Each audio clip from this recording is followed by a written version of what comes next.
Hello, everyone. My name's Dan. Welcome to Give Me a Whole Year Wrestling podcast.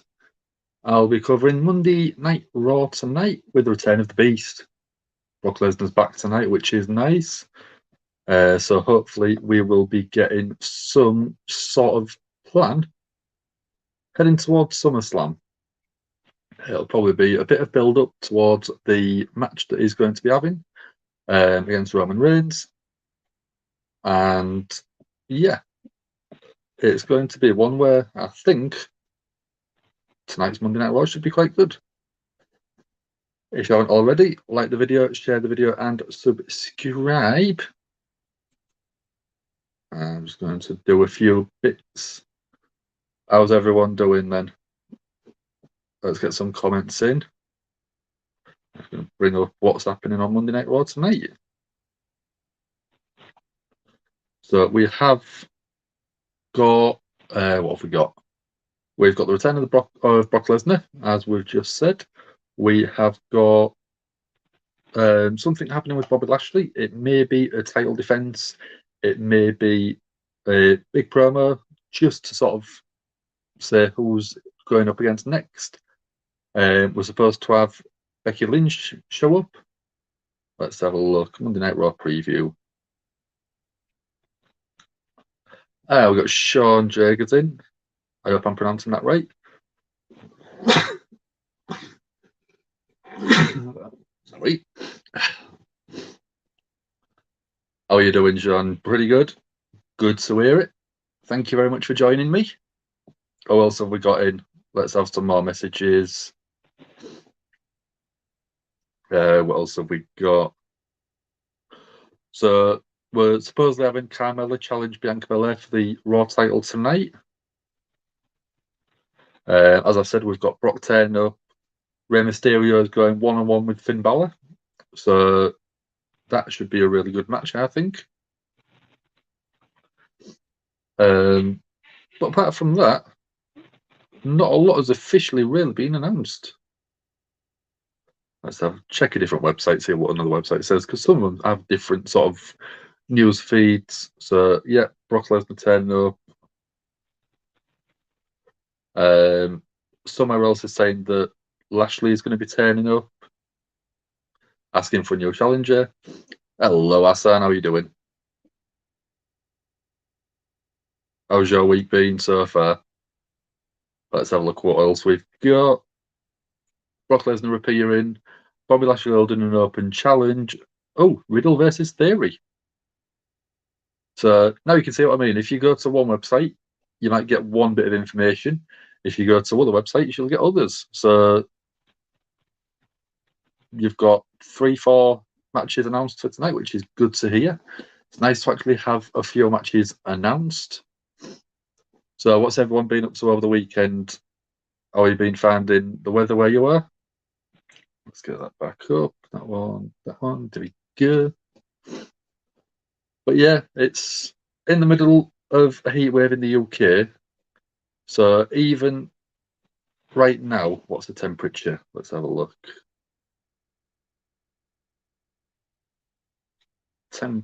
Weather where I am.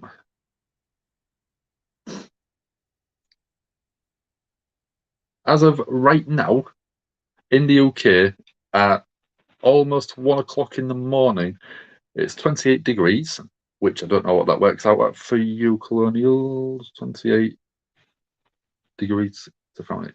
So it's 82 degrees, which I know for you guys across in America probably doesn't sound too warm, but across here, it is a warm, very warm to us. Yeah, it's one where the country pretty much comes to a panic because of how hot it is across here at the minute. 82 degrees, where you're normally having it at about 75.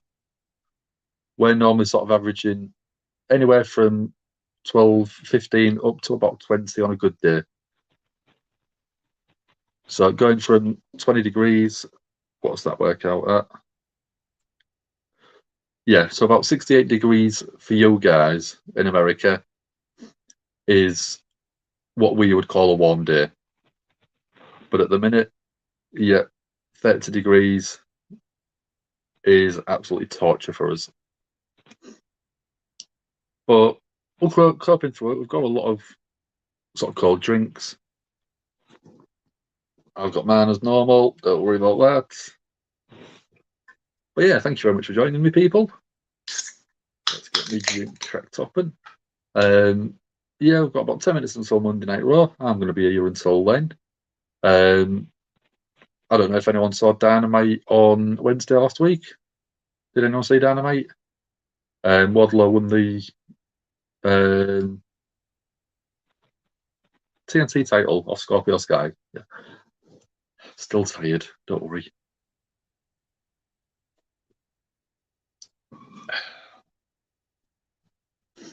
But yeah, I've been sort of looking at doing a few little bits, and the app that we use to do a lot of the streaming is the one called StreamYard.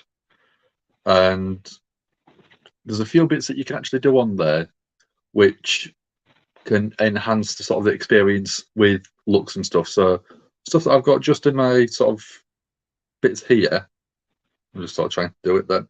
So them two bits there are now an overlay instead. So we can sort of create overlays on top of the actual stream itself. So I know people who have been with us in the past probably will remember what we used to call the nipples game. I'm looking at maybe trying to bring something similar to that back and seeing if we can do it. I am in the testing phase at the minute, so don't panic about not seeing it tonight. And yeah, let me just have a look, see what other things I can have a look at. Because I know if I change something on here, it is going to change everything back to the purple. Yeah, I know, I thought so. So I'm going to go back to the raw one. And I'm going to have to swap a few bits across over the next couple of days to make it easier for us to do all the videos that we do. So stuff like intros, we've got people like Matt Hardy, we've got Darby Allin, we've got Big E, Mick Foley.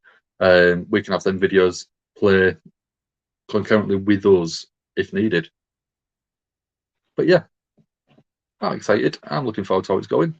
Hey, we got Michael in. How are you doing, Michael? How's your week been so far? Did you have a good weekend? Anyone get up to any exciting stuff? Not me. I was at work all week. I've worked Friday, Saturday, Sunday, and today. I come home, I get a couple of hours sleep, or about an hour and a half sleep, and I'm back up again to be with you lovely people, covering Monday Night Raw. Let's have a look, see if there's anything else announced. What's going on the Twitterverse? What do people think about the allegations on Vince McMahon so far? There's rumours of it could have been a lot of money he's been spending. Let's have a look. Lists. What else is happening?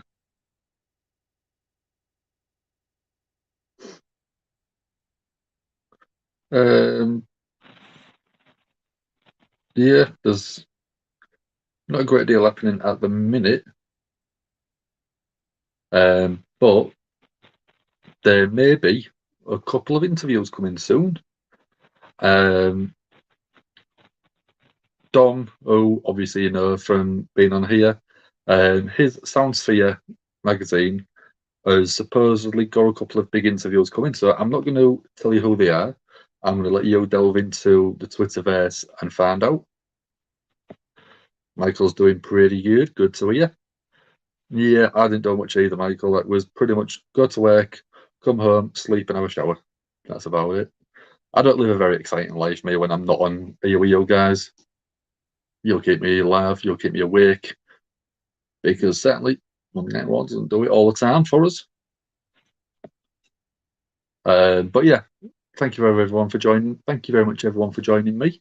Everyone was at the minute. Near the end of at the end of Raw, I might actually do an invite session where you can come on and give your views on Monday Night Raw as well. You can come on as long as you've got a microphone and if you have a webcam as well, that'll help. Mobile devices. You can do it all through these. It's all in one place. Makes it very handy for people. But yeah, I might do it where if there's still a few people in, I'll throw the invite out there so you can come in, have a chat, say what you think, and maybe say you're a Facebook star now, or a YouTube star, or even Twitch. Vince, in your opinion, should be removed as the boss. You think Triple H should run it? Yeah, I mean, I think taking Vince out as the chief executive is the best decision. If you put Triple H in the general day-to-day running of the shows, I think there'll probably be a big improvement there. If you look at what it went down to NXT, he absolutely took that, rebuilt everything that it was doing, and turned it into, at one point, probably the most anticipated at the time pay-per-views on the planet for the American and the sort of the Western audiences in general. And yeah, with what he did, I would even put Paul Heyman there.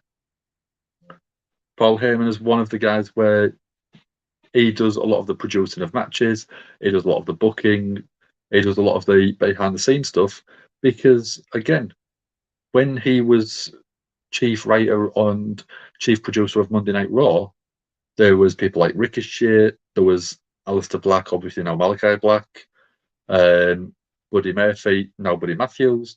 There was people that he was trying to get over as a new performer on the show, and he did very well. Ricochet got some great screen time. Aleister Black got some absolutely brilliant screen time, some great matches again with Buddy Matthews. And there was a lot of people ready for a big push. And as soon as he got taken out of that position, they disappeared for a while. Hello, Todd, how are you doing? That's a great hat you've got on your photo. In the minute in the UK, we couldn't do with them hats all over the place. It is being absolutely sweltering in the UK. I don't know if you use the word sweltering in America, but very hot, basically. We're normally having it around sort of like the 65, 68 degrees. And at the minute, we've got it at 82, 85 degrees, and this is at 1 o'clock in the morning. It is very warm at the minute. You're doing very good. That's great to hear. Did you go so much over the weekend? Or did you have a quiet weekend like Michael? So we've got a few minutes left until the start of Monday Night Raw. Will we get the Beast show up to start with? I don't think we will. I think we'll probably get that near the end. That to make sure they're driving the last sort of half an hour of the show up in terms of ratings. But yeah, open challenge from Bobby Lashley, Riddle versus Theory. What else have we got? Rey Mysterio versus Finn Balor. There's some good sounding matches tonight. And yeah,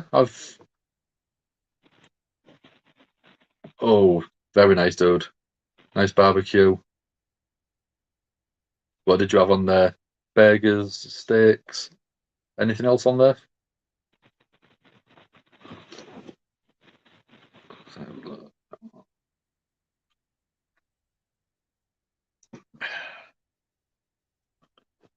But yeah, I've got a window open, but I don't want to open the big window just because sometimes you'll get like sirens going by, ambulances, stuff like that, and it'll echo on here and it just doesn't sound very good. So I'm sacrificing being a little bit cooler for you guys.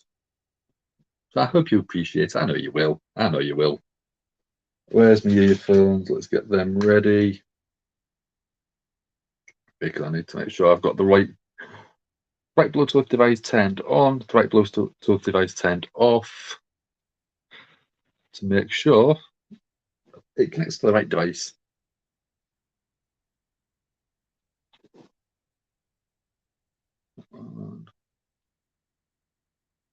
Let's pair them up.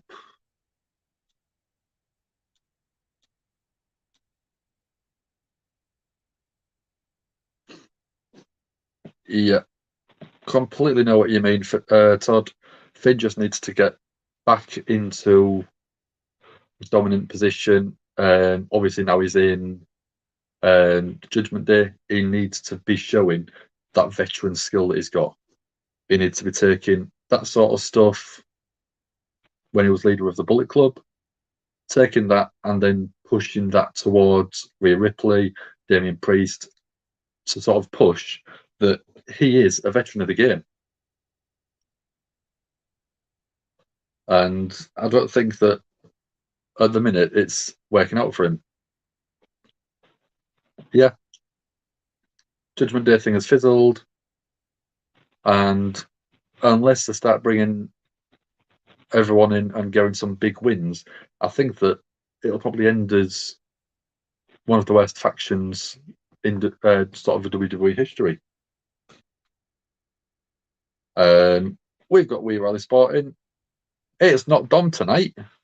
It's Dan. What cards that you've got in your profile picture? I can't see. Brock back tonight. Yeah, winner. It's going to be great. I don't know if he'll start off the show or if it will be near the end of the show, just sort of pulling them ratings right at the end of Monday Night Raw. Yes, I did. Wardlow versus Orange Cassidy. I think that'll be a great laugh match. Wardlow is going to go on absolutely a big tear, but then Orange Cassidy is just going to make it fun. Don't worry about it. We rally sport. I don't mind. We're both bearded guys. We've both got sort of dark hair. I mean, at the minute, man's got the blue in there, but it's not really able to be seen. Yes, I think so too. Edge was a good dastardly heel. Yeah, I have the Give Me a Hull belt. When I get a minute, I might actually go grab it for you so you can see it.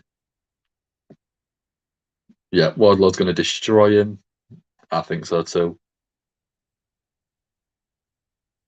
We are going Brock. Yeah. I didn't expect that first thing. Yeah. We do look similar. But I don't mind. I think I picked a good picture for the thumbnail though. Brock with a title. Is that a sign of things to come, maybe? He's coming out with a huge grin on his face. Yep, Wardlow's absolutely smashing it down in AEW at the minute. Great storyline with MJF, obviously earlier on in the year. Now that's finished, he's got championship over his shoulder or around his waist, if you prefer. And it looks like he's having a great time now. Yeah, I think it'll be the promo talking about going up against Reigns at SummerSlam in 2 weeks, 2.5, 2 and a bit weeks. 14, what day are we on? 24. Yeah. It will be around 2 or 3 weeks. But he's got a massive grin on his face. He's got his ponytail, he's got his cowboy hat on, he's got his checked shirt on. And he looks like he's having fun.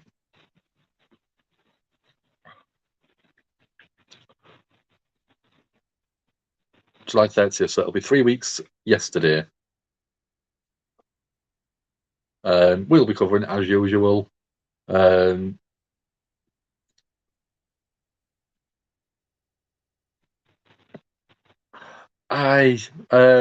don't know, to be honest with you, Ollie.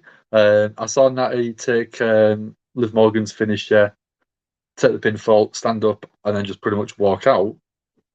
Yeah, it was big news all over Twitter, and a lot of people have complained about the professionalism of Natty. But it could just be, I mean, I don't think it will be, but it could just be her being the heel in the match. But not selling an opponent's finisher is a bit of a disrespectful move, I think. It might be one where she's been frustrated at maybe something that Liv has done in the match, so wants to no sell the finisher. But unless she comes out and makes a statement, I don't know. Brock getting some good chance. Yeah, it was awful. Yeah, in Texas.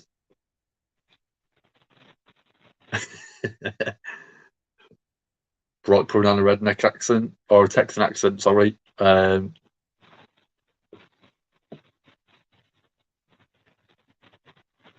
So Brock saying he's not going to leave his hat on because of that nice intro that he's had. So he's going to show the Texas fans a bit of respect. Nice.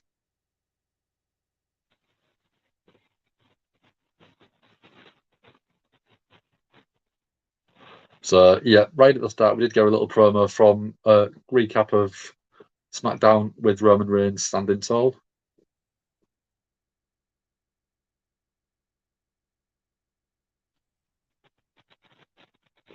Brock saying that Roman's had it lovely, he's been flying high, he's been flying in jets.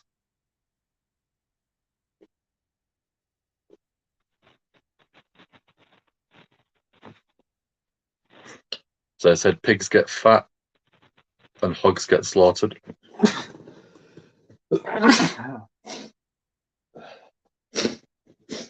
That's all I've done over the past sort of couple of hours is sneeze. Brock saying he slaughters hogs on the farm.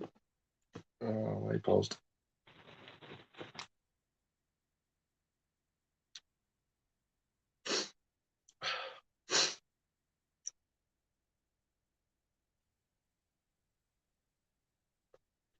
Why did you keep pausing? Thank you very much, Michael. I'm gonna have to try a different one. I'm really, really annoyed about this because it sounds like it's going to be a good promo. Let's go live. Brock, yeah, no Randy Orton, so they need Brock. Michael's not a big Natty fan. Um, I always thought she was a good, solid veteran to have, but I was never sold on it. Where I likes the Brock thing, just him being himself. Yeah, it is a fever. And even at this time of the night, well, I say this time of the night, this time of the morning, 107, I'm sneezing like a crazy guy. I do try my best. I try to make sure it's sort of interesting for people.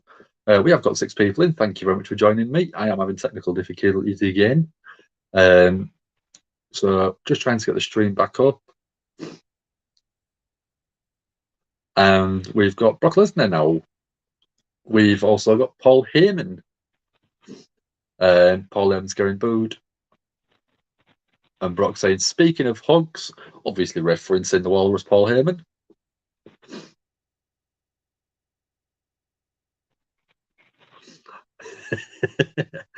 And Paul Heyman saying that's not very Texas of you.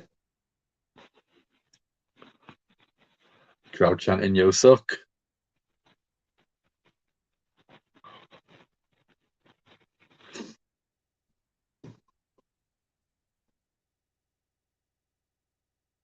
So crowd chanting, "You suck," and Paul swings it to say that they mean it towards Brock.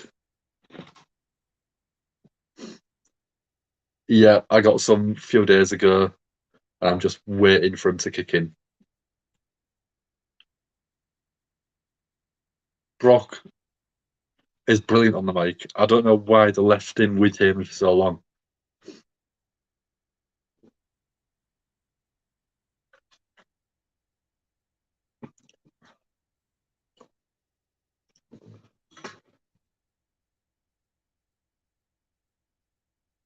So Paul Heyman saying that we went from the most stupendous WrestleMania of all time to the most barbaric SummerSlam of all time.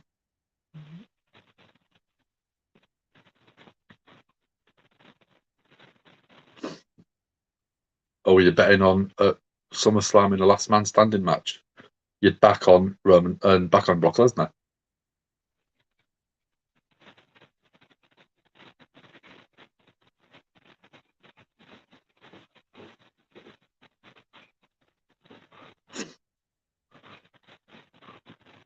Paul Heyman's saying that Brock Lesnar's legacy is putting people down, taking them out of action, pinning them. Yeah, Paul Heyman's there. Basically putting over Brock Lesnar and saying that Brock Lesnar for 20 years has been a demolishing machine. And it could put Roman Reigns down for a count of 10, could put him down for a count of 20. So it could even end up sending Roman Reigns to the hospital or the morgue, which, I mean, Brock Lesnar probably could do it.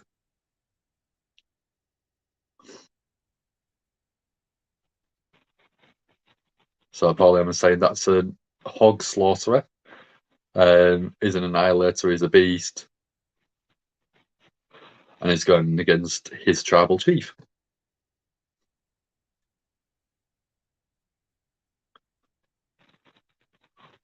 The Usos are in the backstage area watching this.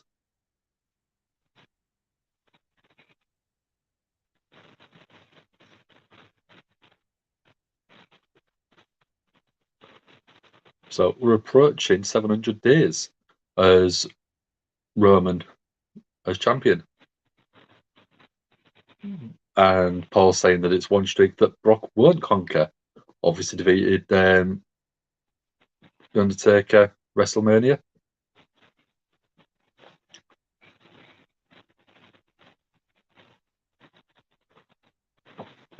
So Paul's saying that he's trained Roman Reigns.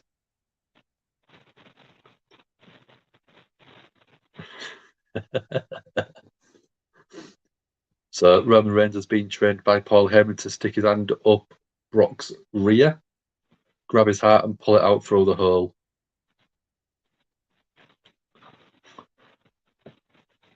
So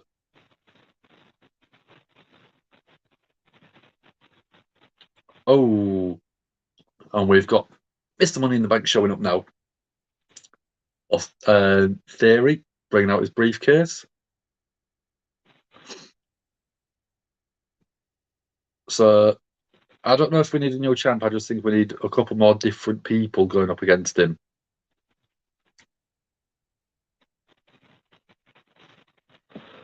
Yeah, that was a bit of a brutal comment, wasn't it, Michael? Yeah, I don't think Austin, Theory is obviously called now, isn't as good yet. I think give him another couple of years. I think he'll be spot on. I think he'll be fantastic. Theory saying that he's going to take the title back off Bobby Lashley, and then he's going to put his foot on Brock's or Roman's chest, and is going to be the new undisputed champion.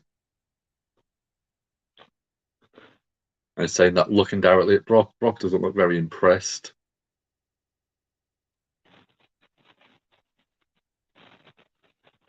Brock saying, "Let's go, bring it down now."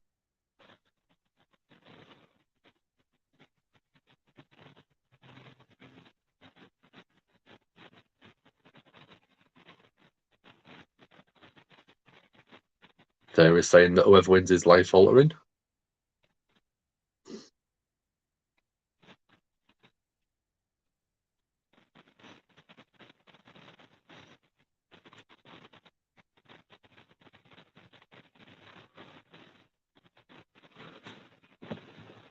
So there is saying that he's got footage of Brock from Elimination Chamber. Obviously, in the match, Brock and Theory was on top of one of the cells, one of the pods, and Brock F5'd Theory off the top of the pod.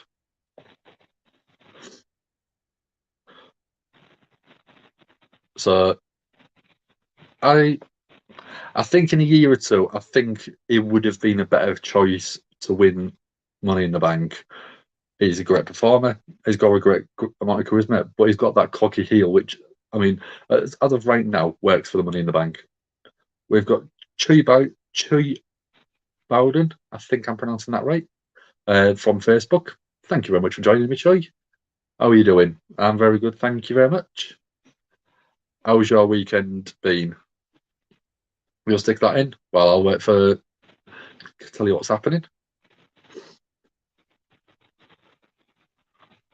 So Theory's saying that he's going to remind Brock that he didn't forget about what he took earlier on in the year.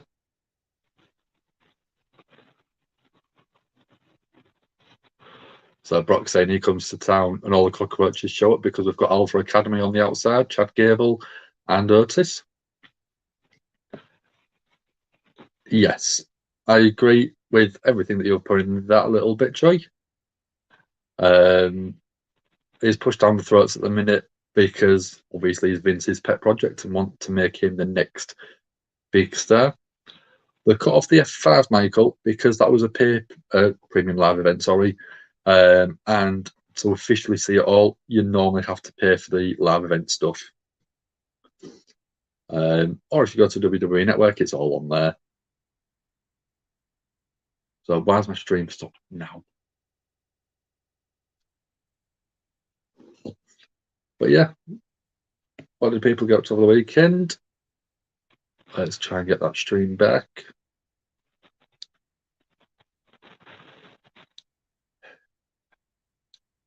So warm. Just even sat here, I'm sticking to my sofa. It's horrible.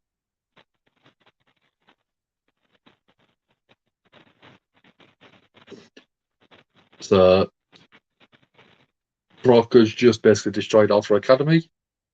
Going for a chair now.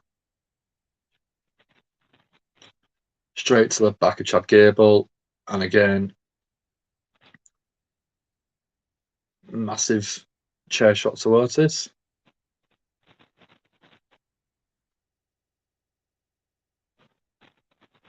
With an overhead suplex to Chad Gable. That time he's going to do it to Otis as well. Oh no, he's going for an F5 on Otis. F5 on Otis through the table.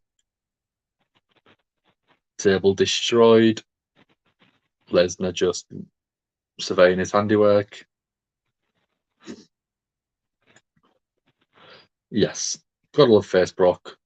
Is probably one of the biggest faces in the company at the minute. I think if you're going up against Roman Reigns, you're pretty much going to be the face of the match.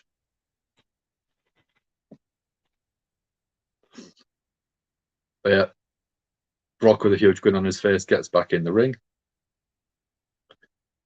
Got his hat back on.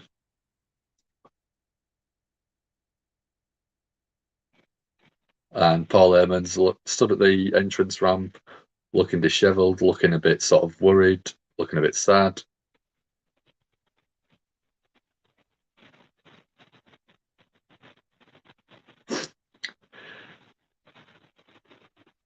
Brock waking the crowd, bowing to the crowd now.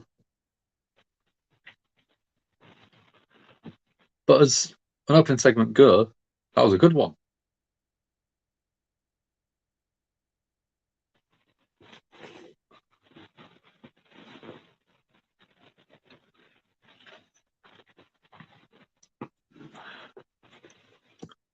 So yeah, we're 18 minutes in, 19 minutes into Monday Night Raw. We've had good bit of excitement tonight already.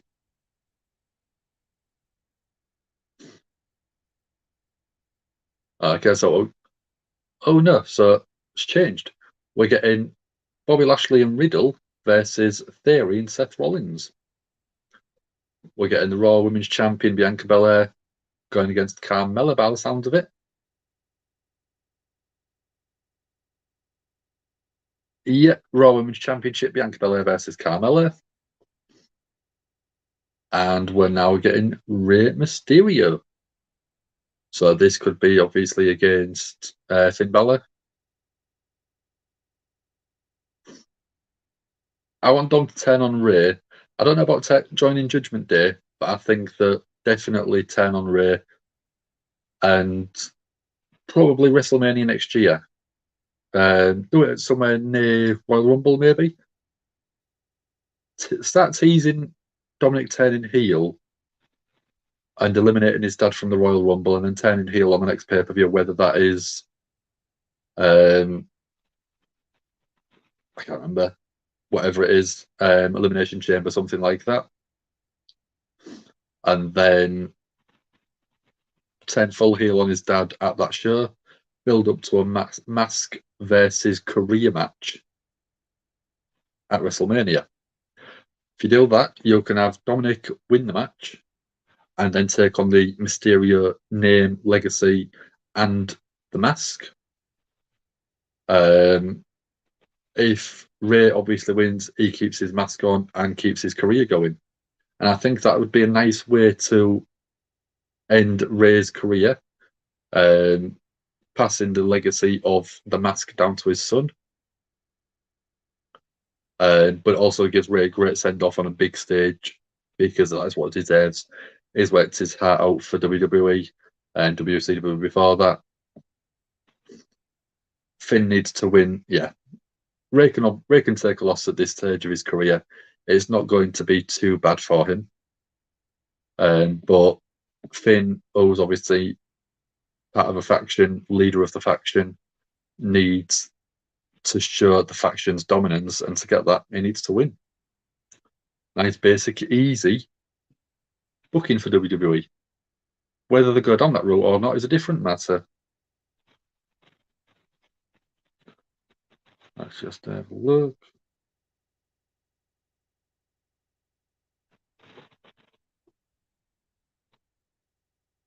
What else is happening?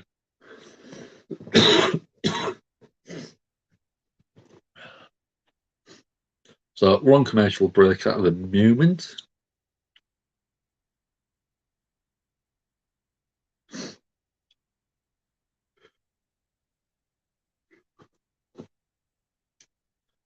So what have people got planned for this week then? Well, while we're on commercial break, stick in the comments what jobs you've got planned for this week. If it's normal work stuff, any other sort of special plans, birthdays, celebrations, anything like that. Or if you've got any housework planned. I've got probably some ironing to do on Thursday if I can be bothered. But yeah, I'd take my grand shopping every Tuesday, so I've got that to do later on. But yeah, we're on commercial break at the minute, so I will be back with the random wrestling rubbish. Hello, Wayne, how are you doing?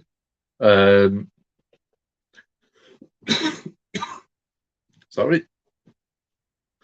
If you want to watch wrestling on Google, you can probably find it if you want to watch wrestling. Google can give you sort of most of the information you need.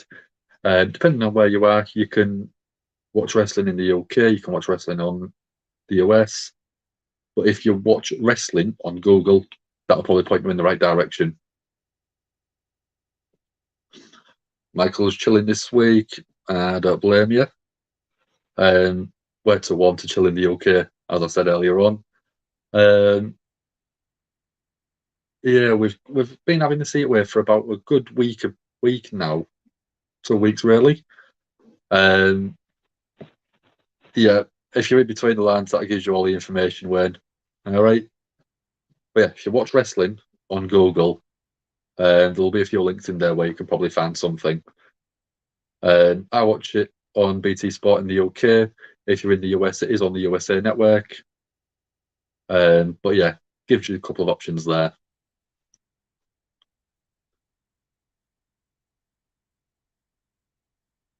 But yeah, it's just the heat is really draining for us in the UK because most of the places in the UK are made to keep the heat in, so we're all very insulated. But when we do get that heat, we don't really have aircon as standard in houses in the UK. So, I mean, where I work, we've got aircon. It's nice. It's refreshing in the car. Nice aircon. But as soon as you get out of the car, it's like walking into a wall of heat. So we're now back on Monday Night Raw. We've got Rey Mysterio in the ring with Dominic. And lights have gone out.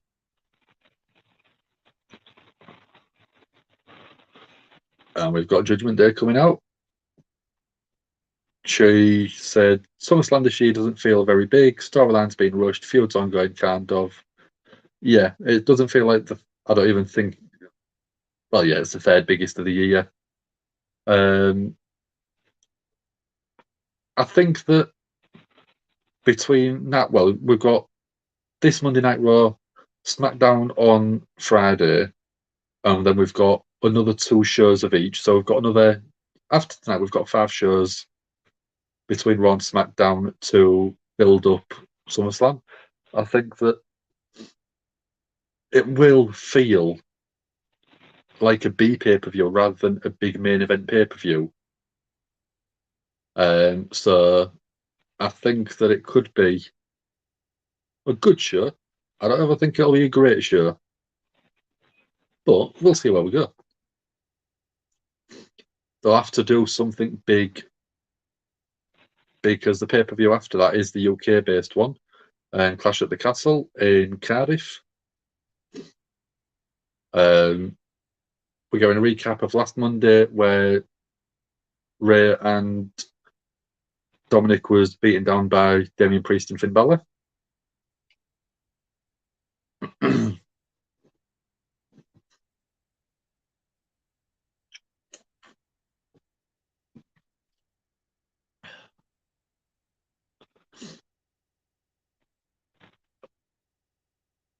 So Rey and Dominic standing opposite Damian Priest and Finn Balor.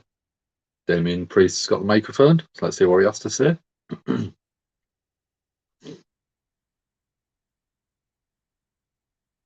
So he's saying all rise.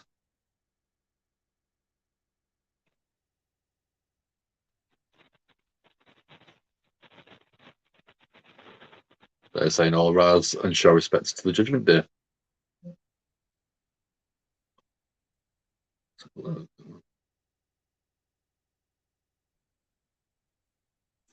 So Damien saying what happened last week to Rey and Dominic, it was justice.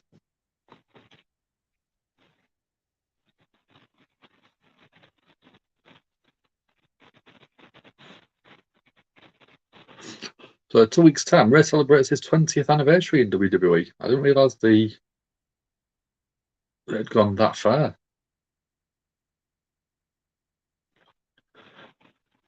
Damien Priest saying he's over, he's washed up.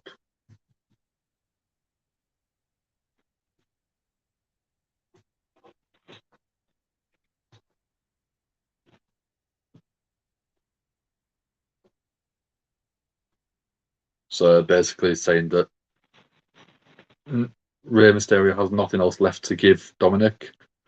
He has an ugly mask, no wisdom anymore.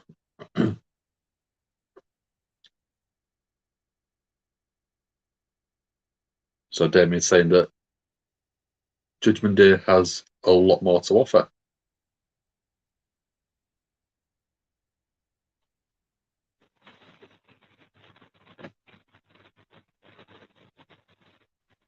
So they're offering an invite to Dominic because they're going to be the future of the WWE. If Joe wins at Clash at the Castle, that'd be nice. Yes. 100%. Joe needs a big sort of title win. If it is in the UK, that'd blow the roof. I mean, there is a roof on the place, and I reckon it'll be closed, but that'd blow the roof off the place if he did win. If that did happen, I don't know whether it would be a cash in straight away, but it would make sense. That heel move would be massive. So Finn's now saying that his dad can't, Ray can't protect his son.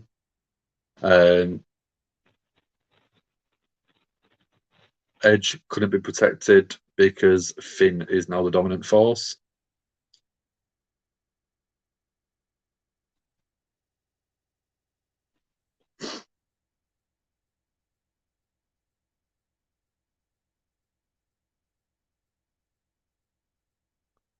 And we're getting a recap of last month when Finn took Edge's place as the leader of Judgment Day. And we've not seen Edge since that attack.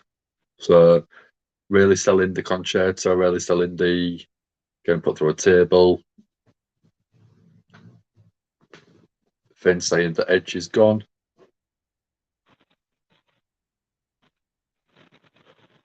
Finn saying Edge was a bad leader.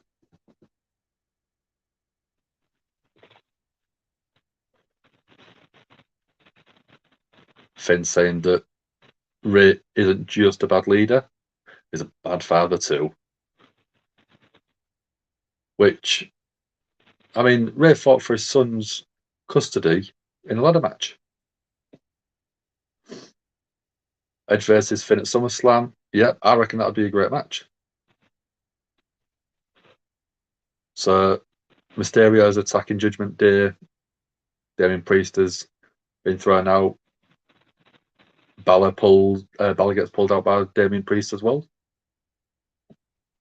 Yeah, we've not seen Rhea in a while.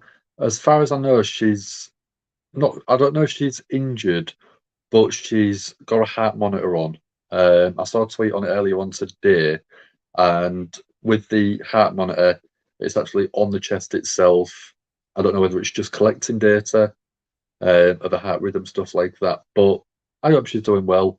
I hope it's not anything serious. But best wishes from everyone. Go out to Rhea from everyone here. Give me a hull, yeah, and I presume all of your guys at home as well. But we're on a commercial break. Well, we'll let everyone know. At the end of the Monday Night Raw tonight, I may, depending on how many people is in, invite a couple of you on so you can give me your opinions on Raw and say what you think.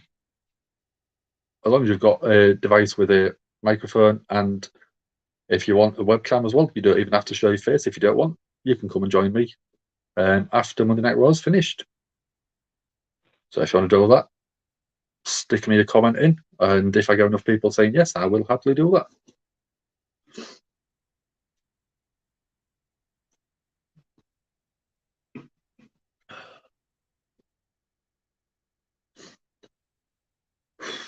It's warm. I'm sorry to keep going on about it, but it is draining when you're not used to it and you don't like warm weather. But yeah,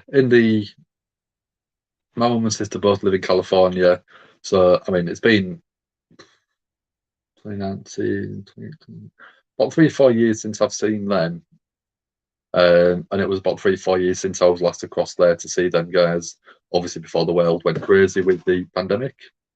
But I've been to California in February, and even that I was walking around in a t-shirt and I was still melting.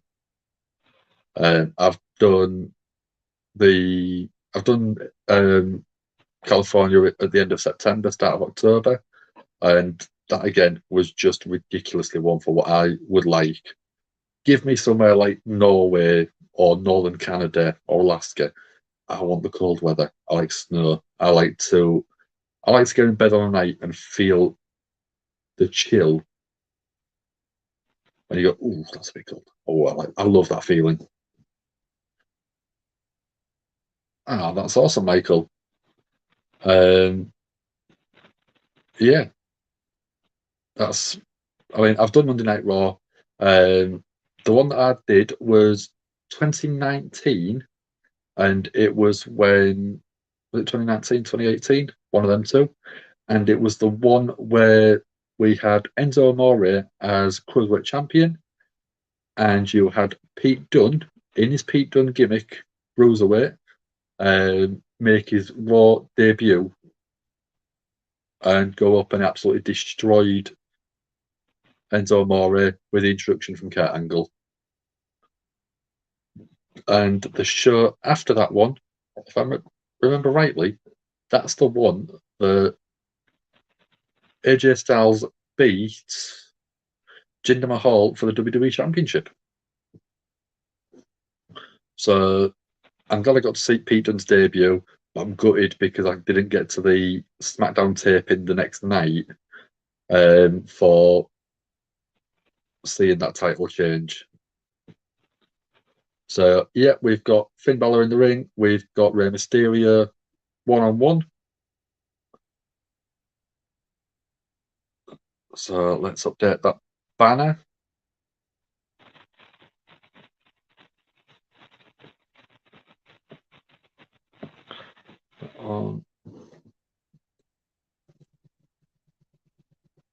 Won't be a second.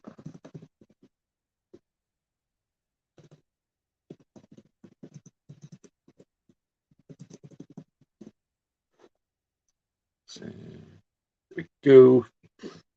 So, yeah, we have got Ray coming into the ring, Finn Balor catching him and giving him a backbreaker. Goes for a pinfall, gets a 2 count.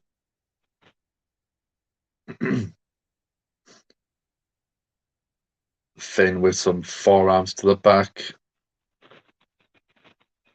Knee in the back, wrenching the head back. And right across the mouth and face, nose area.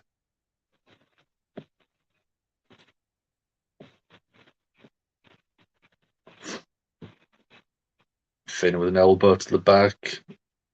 Goes for another pin, gets a long 1 count or a very, very short 2 count.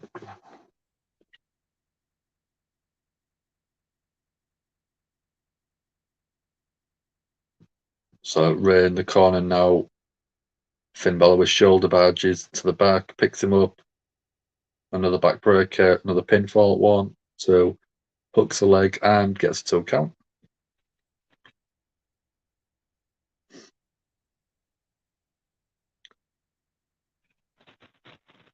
Finn with a chin lock, trying to get Ray to submit. Not really. We went to a commercial break. We've only been back on Monday Night Raw for about a minute. We've had Finn Balor working the back of Ray with slams, with elbows. Finn Balor vertical suplex. Holds on to it. Was looking like he was going to go for the Three Amigos. Crowd started booing. And he just stopped after the first one and gave a big clubbing blow to the back of Ray. So Ray on the outside, on the apron. Balor trying to slam his head into the ring post. And then Ray jumps up onto the top rope. Balor takes out one of the legs. Ray catches his leg on the top rope.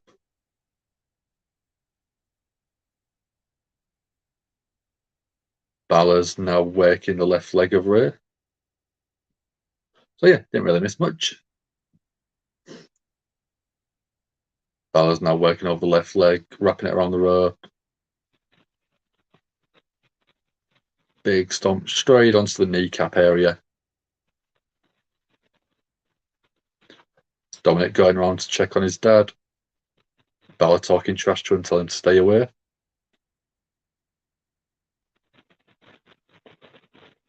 Finn saying he's doing it to protect his son, protect Dominic.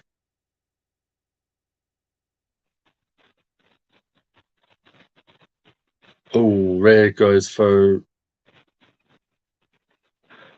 off the ropes, does a sliding, like a sunset flip, but pretty much a power bomb of Finn Balor into the sort of guardrail area, into the barriers. That was very nicely done. We're back on a commercial break at the minute. But yeah, we've got 3 people in at the minute. Thank you very much for joining me. We have got 2 likes and loves on Facebook. So again, thank you very much for that. If you haven't already, depending on where you are, like the video, share it, and subscribe to the channel. I know most of you have done that for us already, but thank you very much again.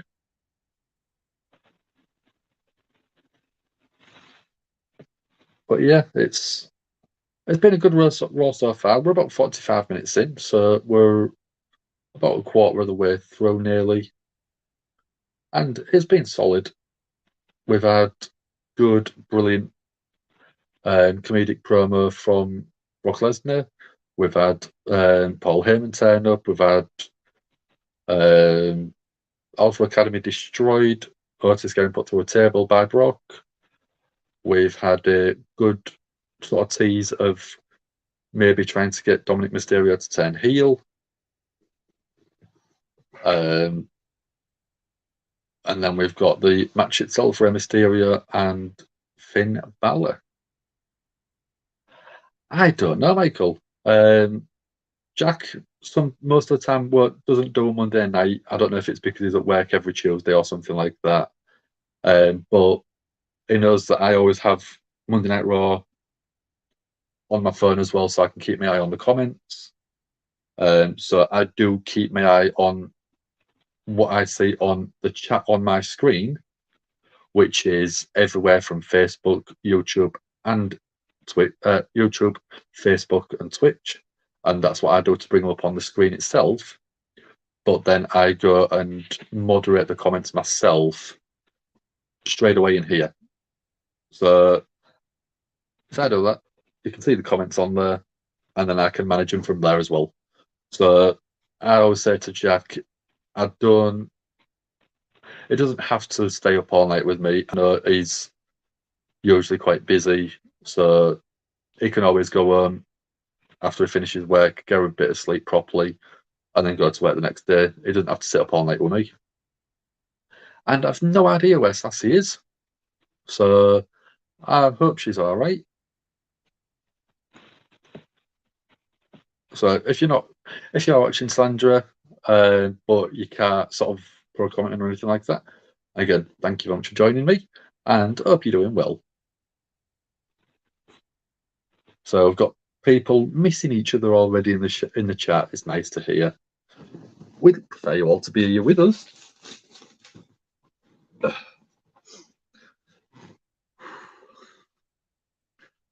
yeah, we've got 6 people in. Thank you very much for joining me. If you can, give the video a share, like, and subscribe.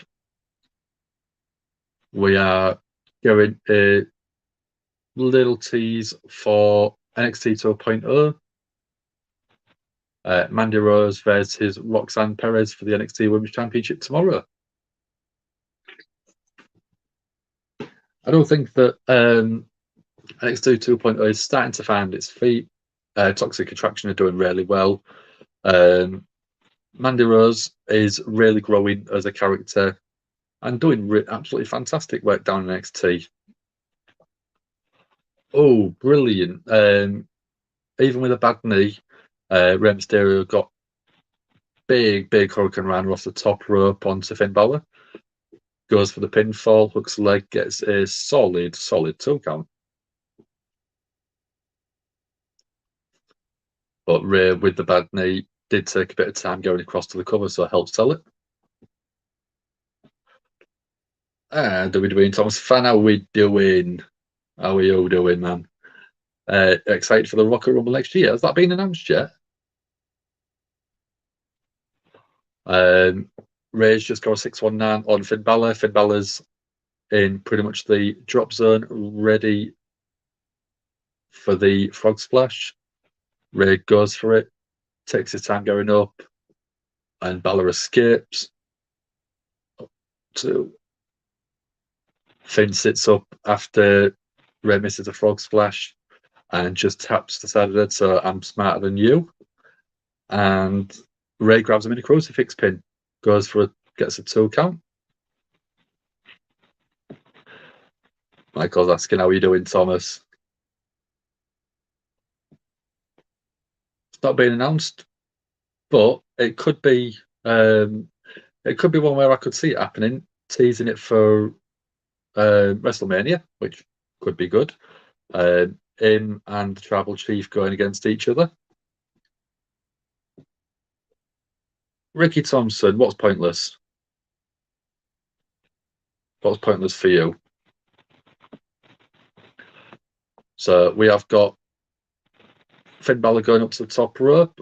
Rey Mysterio is in the drop zone. Big coup de grace from Finn Balor. pinfall, leg hooked 1, 2, and solid 3 count. So Judgment Day end up winning the match. Dominic's gone straight into sort of check his dad, make sure he's okay. And Finn Balor looks directly at him. Damien Priest comes in, stands behind, and looks directly at Dominic and saying, "My arm's been raised. I won the match. That's why you should be joining us." Yeah, we've been seeing teases on social media, but we've also been seeing the teases of Bayley coming back, which we haven't seen yet. So it might be where there is literally just a tease. It might not be official or anything.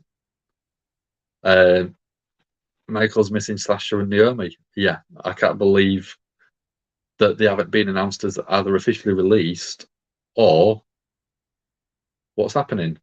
But it could be where they're keeping everything sort of hidden under the carpet until we decide, until WWE decide what's happening.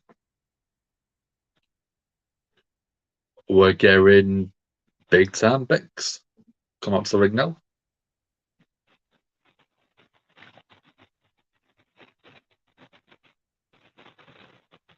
Becky's looking $1 million as usual.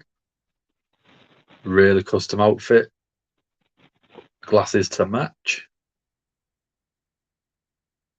Getting a little tease or a little promo for the WWE shop.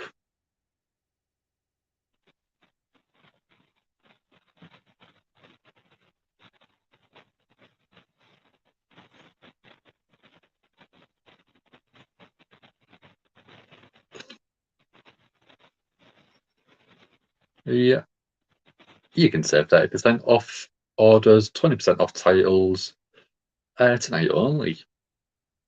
I don't work for WWE. I'm just letting you know what they're showing me. But yeah, I've got a replica title, WWE Championship on my wall. In the other room, I've also got my Gimme a Hull Yeah title. Dom is glad I've got it, but he would prefer it. And Ant is fuming. There we go. You're here, Sandra. How are you doing? Literally just asking about you about 5-6 minutes ago. Yeah, if you go back in the chat, where is it? There you go. Where's Sassy and Jack? Talk of the devil. I mean, you're not devil, but a few minutes later, you turn up. We were sort of hoping that nothing bad had happened and you was doing well for yourself and you was looking after yourself. Yeah, I am Max Buddy. There we go. We do miss each other if we're not in chat, don't we?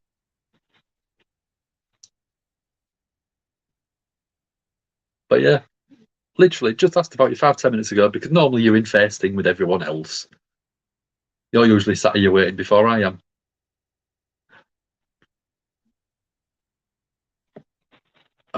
Being sick, that's not good. But if you're getting better, that's good.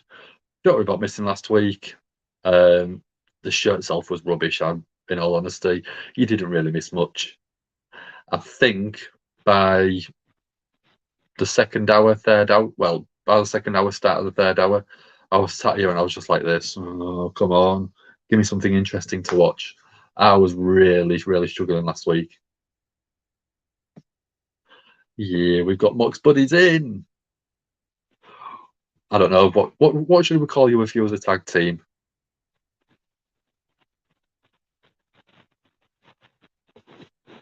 I'll let you two decide. What would your tag team name be?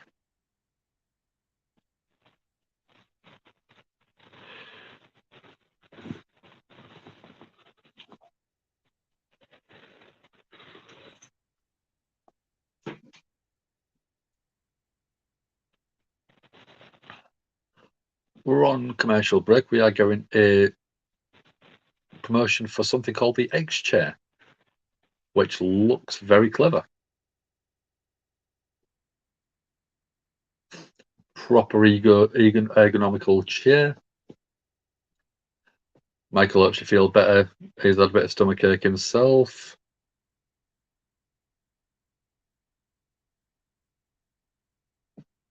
I didn't realise that one, Michael. But yeah, I hope you're feeling well.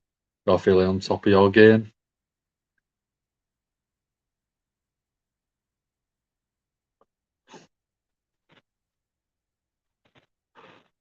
We're going in promo for IndyCar. Oh, Toronto. I like my Formula One, and IndyCar isn't that far away. So WrestleMania record 156,352 from 53 countries and all 50 states ended up attending WrestleMania. So, oh, we've got Becky stood on top of the rebuilt announce table.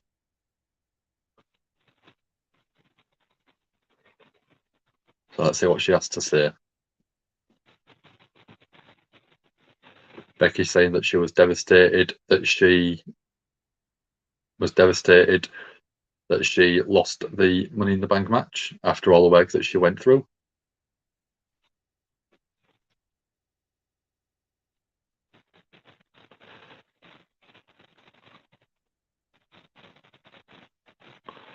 Becky's saying winning the match and then cashing in like Liv did, it's like winning the lottery, but she doesn't want to win the lottery because she works her ass off every day.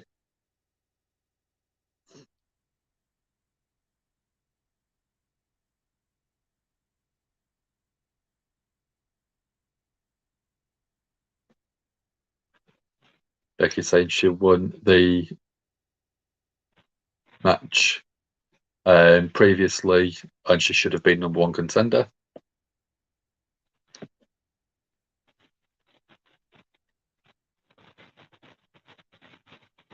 Becky saying she should have automatically been given the rematch after Monday night after WrestleMania. She's had to jump through hoops. It should be her title.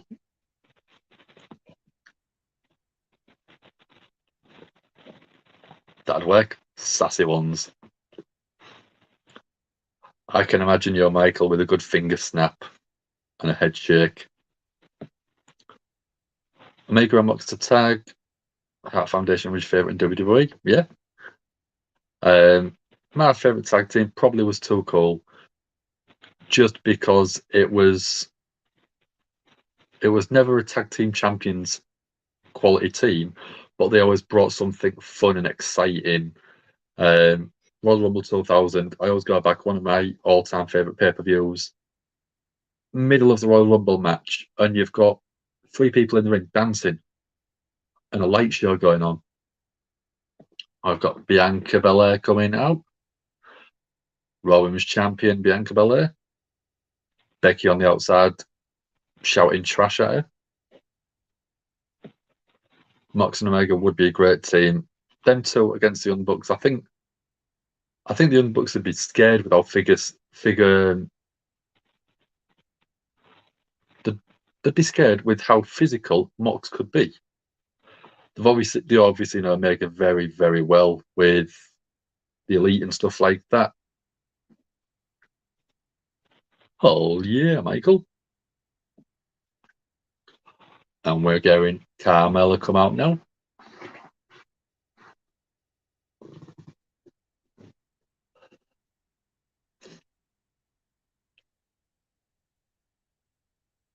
So Raw Women's Championship match. Let's get that banner redone.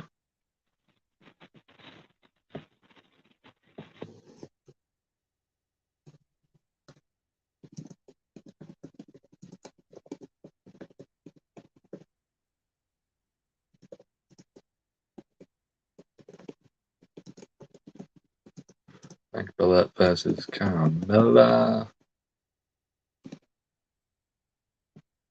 Here we go. That way people know as soon as I jump in. We've got 8 people in. Thank you very much for joining me.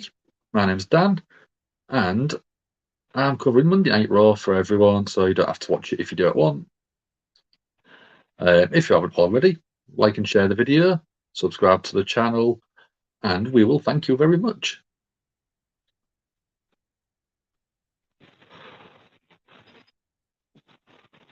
So Michael's got a question for me, but I'll cover the match first because we'll probably have a commercial break in the middle, and I'll come back to a couple of comments.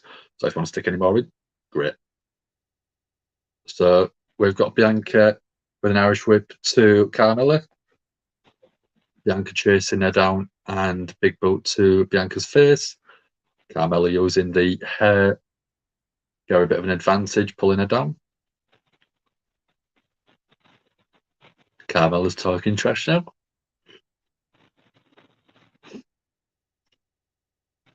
Oh, Bianca with a clothesline. Carmella taken straight off her feet. Carmella rolls to the outside.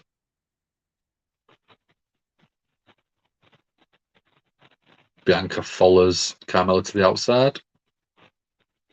And Carmella's head first off the announce desk. So that announce desk is taking some punishment today. Bianca looks straight across at Becky because she's still on the outside, talking trash to her. And yep, we're at commercial break, told you. Let's have a look. So, how did me, Dom, and Ant meet? So, I'll start off with me and Dom. So, I work in phone sales, and it's basically like an AT&T shop or somewhere like that, depending on where you're from. But yeah, I work in a mobile phone shop, and Dom came in, and he was sort of having a couple of issues that he wanted to sort of have a chat about his bill and stuff like that. So we had a look at that, and in sort of general conversation, we got talking about wrestling and stuff about what we did in our spare time. And I was like, yeah, I watch wrestling. I pretty much watch it all the time. And he said, me and a friend, obviously Ant, do a bit of a wrestling podcast where they watch all the old shows. And it was a Wrestling Rewind series. So it was like, that's what it's called. Give me a hull, yeah. If you get a chance, have a look, see what you think. I did that. And then we went into one of the lockdowns in the UK where I wasn't allowed to go to work. Neither was Dom, neither was Ant. And because of that, I had a lot more time on my hands. I didn't have to be up for work on Tuesdays. I didn't have to be up for work on Thursdays. So Monday night and Wednesday night, I used to sit and watch Monday Night Raw like I am now. And I used to have my tablet on, and I used to have the Give Me a Hull Yeah podcast with Dom and Ant doing it live, like I'm doing it right now for people. And I was in the comments, and it got to like sort of 3 or 4 months of me just sitting and watching and commenting, and saying hello to people. And then it got to the point where we used to do predictions as a separate video on the channel for the next pay-per-view. And because of that, there was like, do you fancy coming on one day and doing the predictions? And I think I did something like TLC in 2019, maybe 2020. And I put sort of my predictions on. And after that, there was like, you did quite well. You seemed comfortable talking. How would you feel about maybe in the future joining Dom and doing Monday Night Raw with him one night? Yeah, sure, I'll give it a go.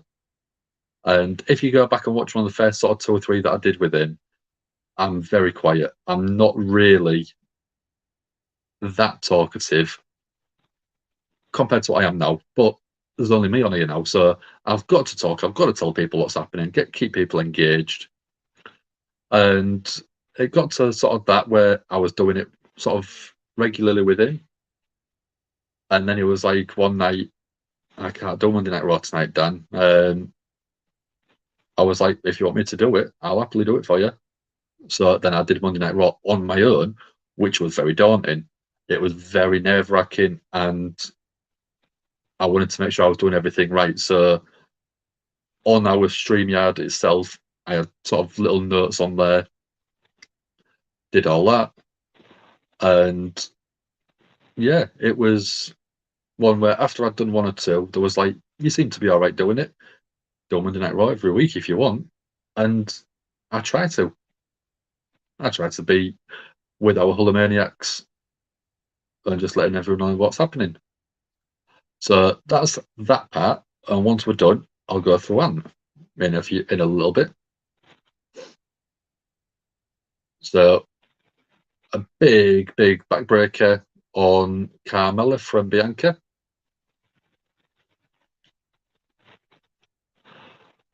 So Carmella in the corner with a big boot to Bianca. Carmella climbing up to the top with a triangle choke hanging off the top rope. Breaks it on the floor so she doesn't get disqualified. Carmella climbing back up to the top. Big crossbody. Hooks the leg. 1, 2. Kick out from Bianca. Roll up. Cradle. 1. Another 2 count from Carmella. Kick to the back of Bianca. Face off the turnbuckle itself. Yeah, Corey Graves, especially when Carmella's in the ring, if you notice, he does seem to go on a little bit. But he's married to her, so it's a very big thing where it's on Total Divas, so it is very mainstream. That's a cool story, yeah. The rest of it's not as exciting, don't worry. So Carmella, I can't remember I couldn't see what she went for because I was looking at the comments, but Bianca with a delayed vertical suplex. Delayed vertical suplex on Carmella. Don't seem to be able to capitalize.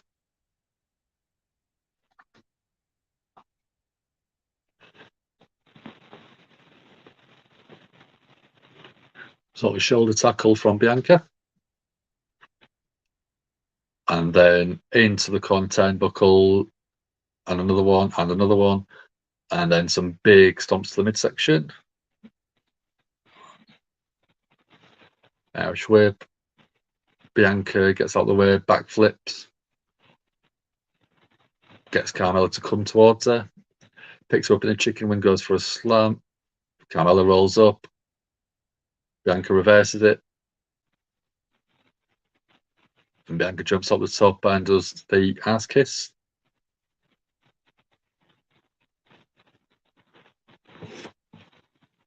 Bianca going for a chicken wing slam, pretty much. And we're still getting Becky on the outside, looking quite frustrated. Carmella grabs Bianca's foot so she can't do anything. Then Bianca just does a standing moonsault. Carmella with a big kick to the side of Bianca's head. Goes for a pinfall. Gets a 2 count. Carmella's checking her fake eyelashes.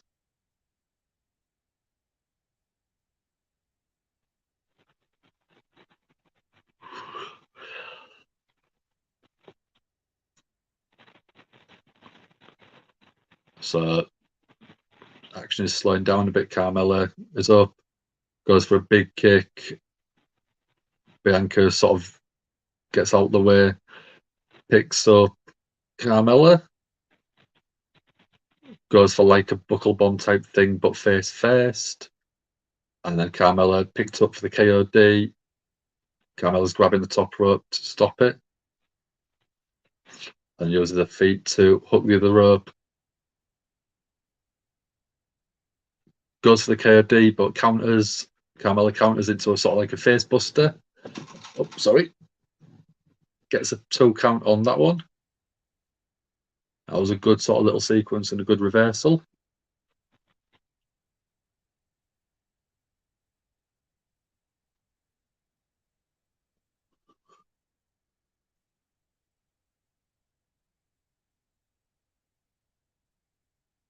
Corey Graves going mad about Carmella not winning.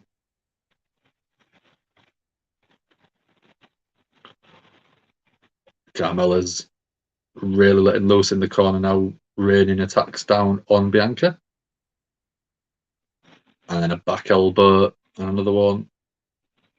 And again, third one. Bianca catches it. Bianca reverses it. Shoulder barge in the corner.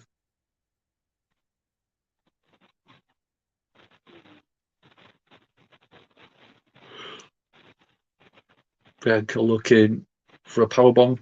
Or is it a powerbomb? No. Looks like it, but gets out. Carmella gets off the shoulders. Bianca goes for a clothesline.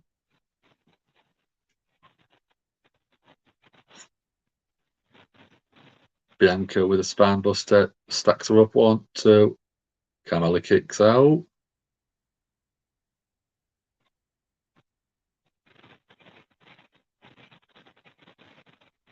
Carmella looking quite strong in the match, taking some punishment, but still able to kick out. Bianca gets low ropes out to the outside. Carmella kicks her off. Carmella goes for a kick while on the apron. Bianca catches it, swings legs down. Bianca climbing up to the top turnbuckle now. Whereas Carmella's climbing out the way, rolls to the outside, well away from Bianca. Smart move, creating a separation. Bianca's chasing it down though. No separation for long. Bianca going for a vertical suplex on the outside. Carmella rakes the eyes. And then Carmella gets face first off the ring post. Referee's on the count up to 6. And Becky turns up. The referee's going into 10. 10 count, so Bianca loses the match on a count out, but keeps the title. So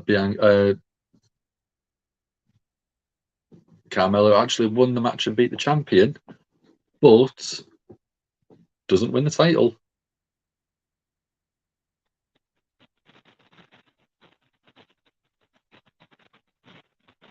Becky causes the distraction.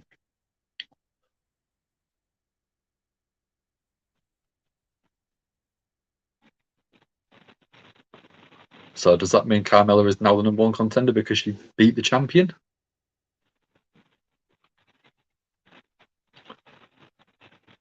Carmella trash talking Bianca. Bianca just forearms to the face and then KODs. Carmella takes the title back off her.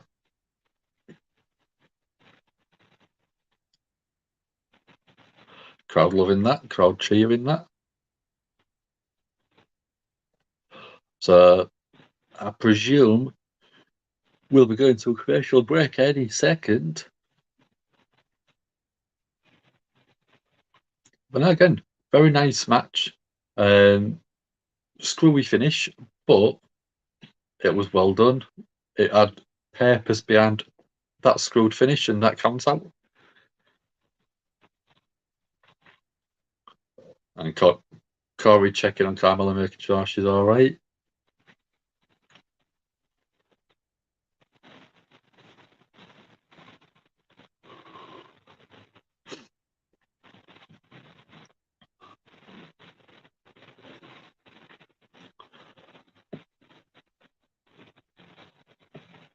So what are we going now?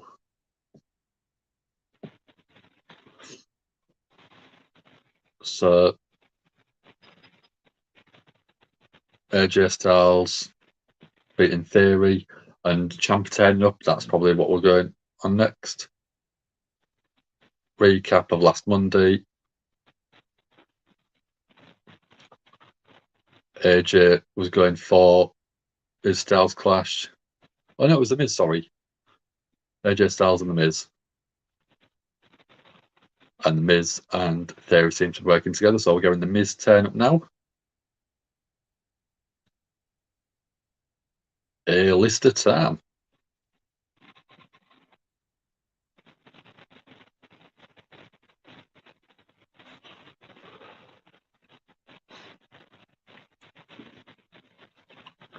Oh, so we're getting The Miz come out and he's being flanked by Ciampa.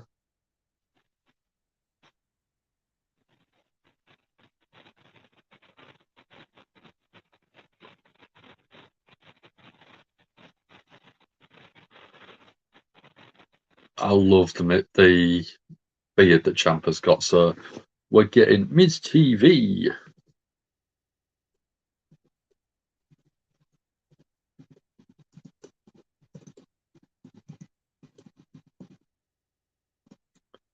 Miz TV with Ciampa.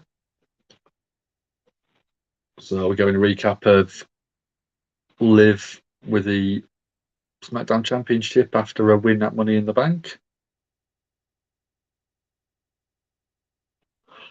I'm kind of gutted that she's been moved across to SmackDown in a way. I thought she was brilliant and I enjoyed watching her ring work.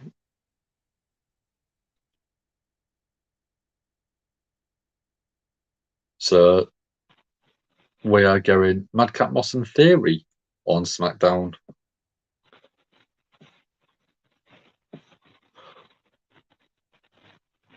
So one commercial break. I'll continue the story now.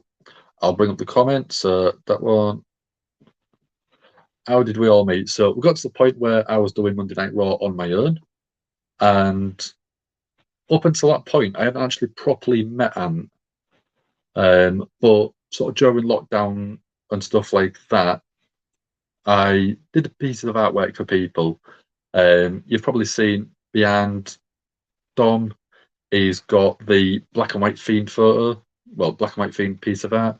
I actually did that one for him, and I did one of Hikaru Shida for Anne. Just in lockdown, stopped me being bored, and did them. Once I'd done them, I actually dropped them off, and that was the first time I'd properly met Anne and gave him a piece of artwork. So I think I got in his good book straight away, so that's why he didn't mind me doing Monday Night Raw. But yeah, after that, we just chatted. I went on to the comments on Dynamite, had a chat with Anne. Me and Dom did Monday Night Raws, pay-per-view, stuff like that. And yeah, it's been one where me and Dom have done shows quite a lot of the time together, whereas I think me and Ant have only done one show together, and I think it was only like a small section of the show. It wasn't a full show either. So yeah, that's the story of me, Dom and Ant. Dom and Ant have known each other for years, whereas I'm quite new to the circle of friends. We did have a bit of a barbecue a few weeks back at Dom's place, and we had a good laugh. There was sort of partners there, there was kids there, and dogs and barbecue food. It was great. Let's throw some of these comments because I didn't realise how many there was. Corey Graves is annoying. Yeah, it's one where it was the right person in the right time, and the right person sat with the right person. So in my store, there's usually 3 or 4 staff, and Dom came in. There was a couple of other people that he could have sat with, but I don't know if it was fate. But I sat down with him, and that's where we are now. Yeah, thank you. It's sassy, Sandra. It's a story where I like to tell it because it's just a very sort of heartwarming one. 3 people that just love wrestling and love talking about wrestling end up sort of going together. So Michael's met Corey and Renee at WrestleCon. That's cool. Carmella's brilliant. She's really, really improved since coming up to the main roster. And again, over the past couple of years, she's really done well for herself. Yeah, Corey's married to Carmella, but it's as if he's never seen a woman before. Renee's the sort of podcast that she does is absolutely fantastic. And if you get a chance, have a listen. Oh, we're going to promo video package. I presume it is for Edge, based on what we've seen in there. So in the video package, there's like Jeff Hardy's armbands that he used to have. You've got Kurt Angle's gold medal. What else have we got? We've got license plate with, I can't remember if it was Latino Heat. Yeah, Latino Heat on there. The Dudley's glasses, and it's all people that Edge is beaten. Yeah, Renee just seems to be one of the nicest people on the planet. So we've got Miz and Ciampa. Go Miz TV.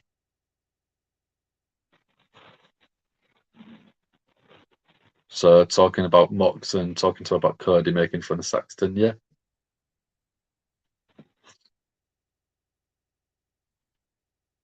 Yeah, bit of a shock for me as well.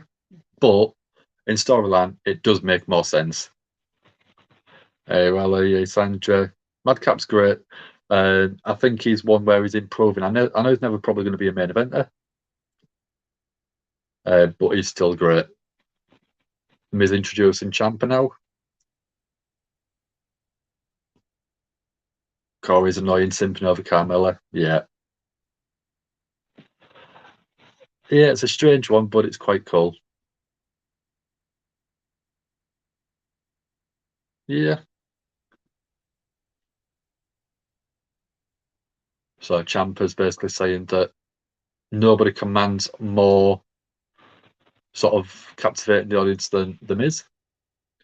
How are you doing, John L? How are we doing today? Do you have a good weekend, dude?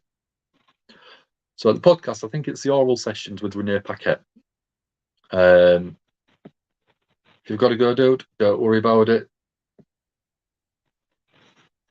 I don't know if I'll be for Dynamite, but I'll try my best to be in the comments with all of you guys. So as it says, see you Wednesday, Mox buddy.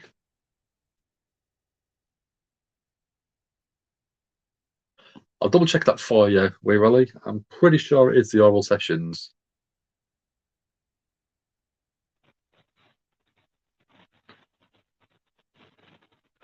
The sessions with Renee Paquette.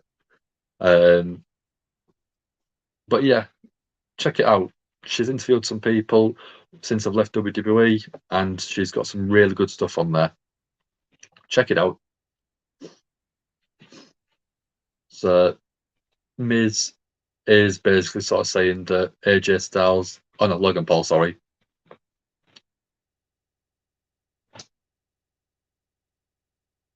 Logan Paul versus The Miz, probably at SummerSlam.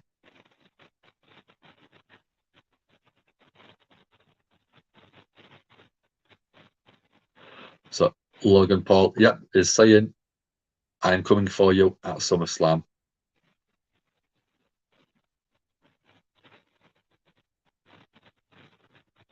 So Miz looks directly at the camera, talking directly to Logan.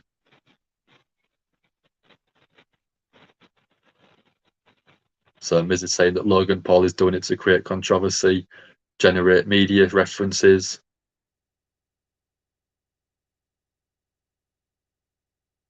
So Miz is saying that Logan should retract the statement and saying if they team up, they'll be tag team champions.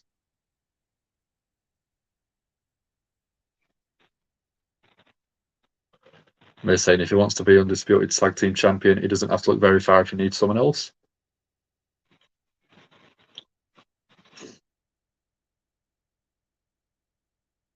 So Miz is basically saying that they're going to work together as a tag team against AJ Styles, and the world is going to see how great they are. And we're going AJ Styles. Yeah, she's absolutely fantastic. I enjoyed her as a commentator. So AJ says Miz needs to do everyone a favour and shut his mouth. No one cares what the Miz has to say.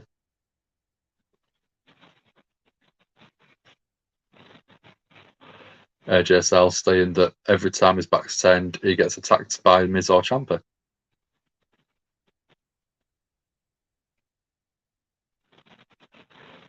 AJ saying that Ciampa is basically doing the dirty work. AJ says it sounds like the actions of a man and gets cut off by the Miz saying, "Don't you dare."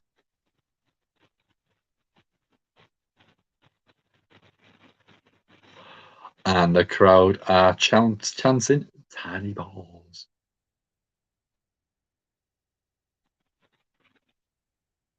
Miz keeps cutting AJ off.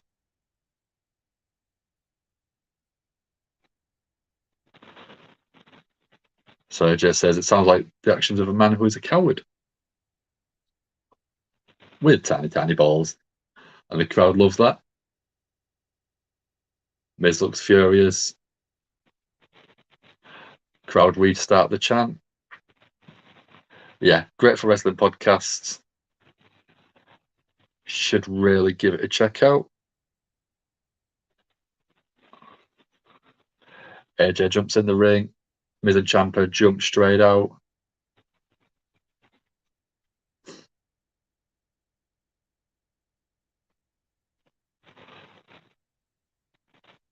Oh, is that Ezekiel? Yes, it is. AJ looks confused. Ezekiel basically saying he's sorry to interrupt. So Ezekiel's introducing himself to AJ.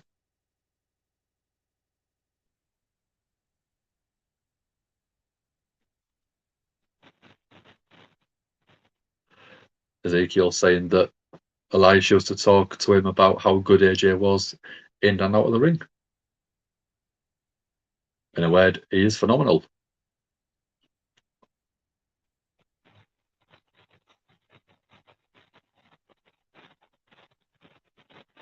So even Ezekiel is commenting that the Miz has tiny balls. Miz just looks absolutely seething.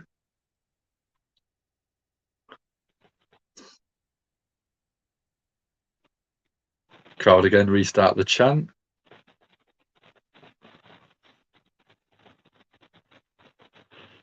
So Ezekiel's basically saying that he spoke to Adam Pearce. And it's now going to be a tag team match.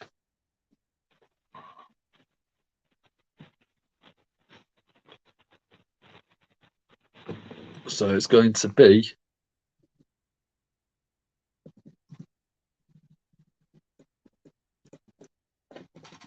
so Ezekiel saying that if AJ wants to be his tag team partner, he's got a tag team partner ready and waiting.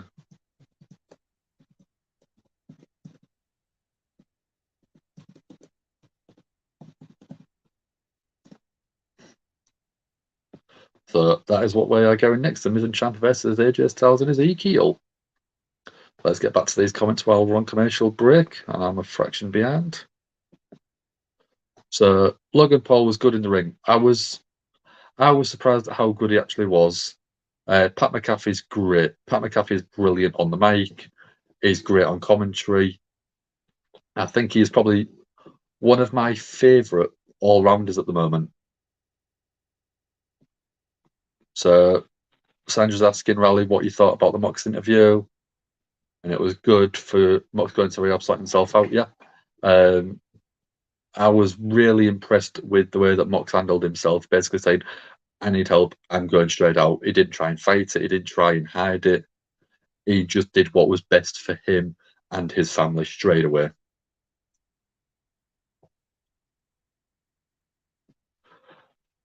So, yeah, I would say he's lucky. He's a worldwide star.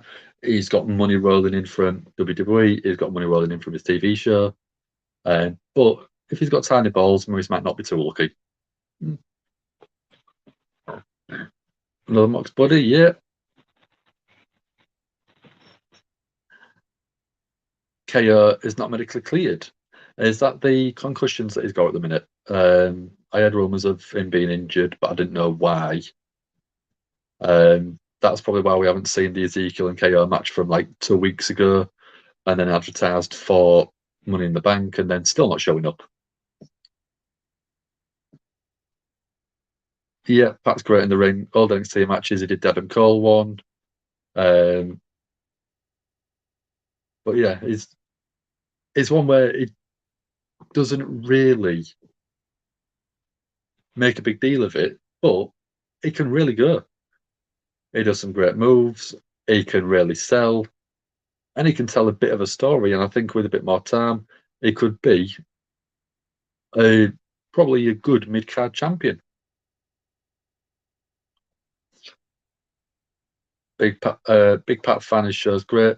When he had Brock on, Brock was brilliant because it was just after Seth got attacked by the crazy guy on Monday Night Raw out of nowhere.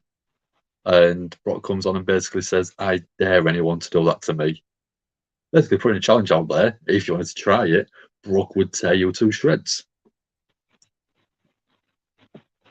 Yeah, don't know why he's injured, not said. Could be a legitimate injury, could be storyline, but if he hasn't been seen for a few weeks absolutely at random, it probably is more of a legitimate injury than anything else, which I hope KO's all right. I hope he's back on as soon as possible, and I hope him all the best in the future. Pat and Cole, best commentators in wrestling.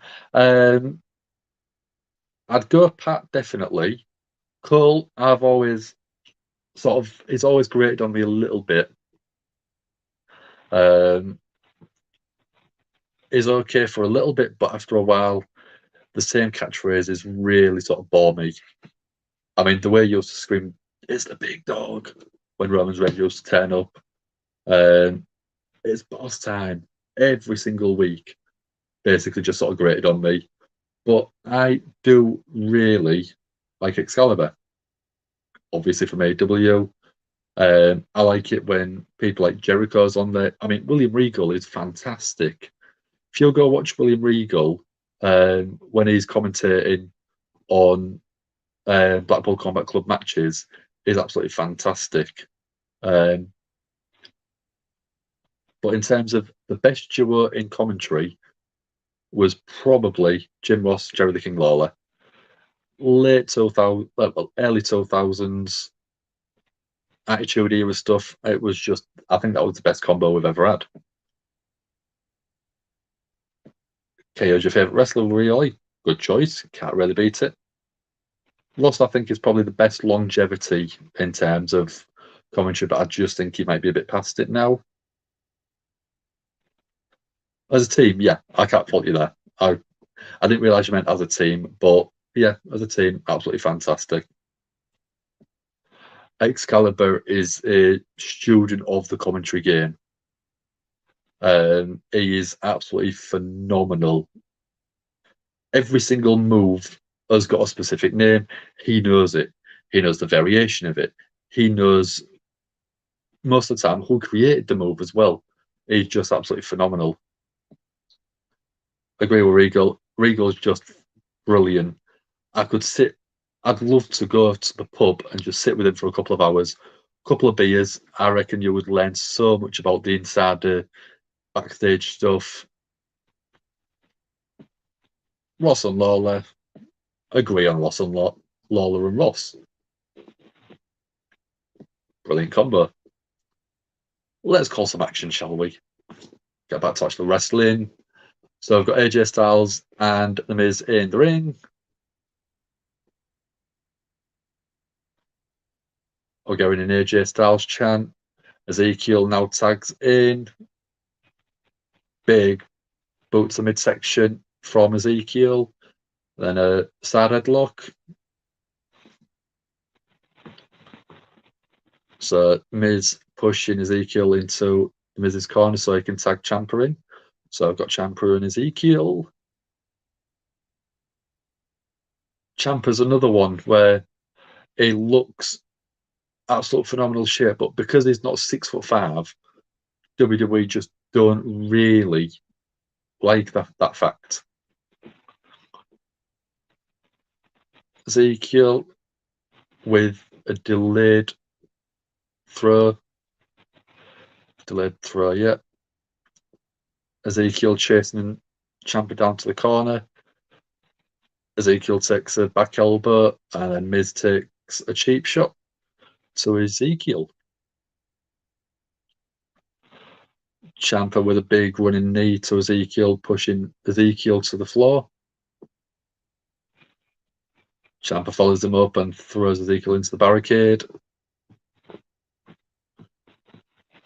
Ciampa with the upper hand, Ciampa clap.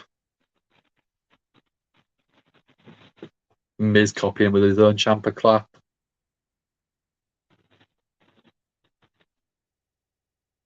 We do like a Ciampa clap on here, don't we, guys?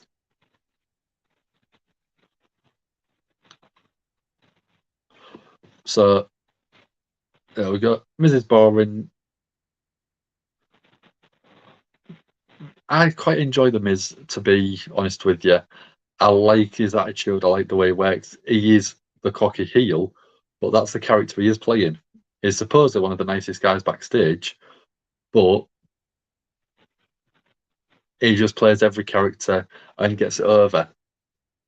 And now he's screaming he's got big, massive balls. So great timing. We've gone to a commercial break, so I can answer this very good question. Is it me?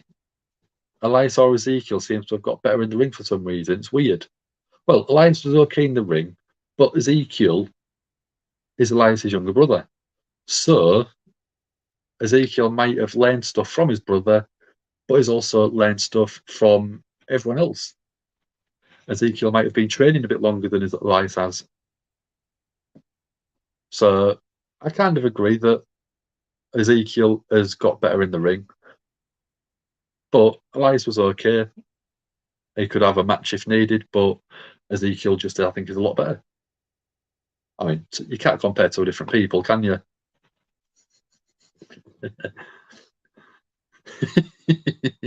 Come on, Dan, it's Elias. It's not. We saw Elias, we saw Ezekiel on the same set, on the same part of Raw, completely separate. One was in the ring, one was in backstage area. One had a beard, one didn't have a beard. You can't tell me they're the same person when we see it actually on TV.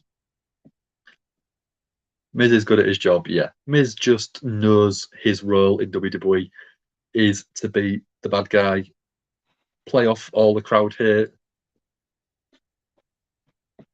But yeah, he does a really good job, exactly what it says on the tin. He is a cocky heel. He plays that cocky heel.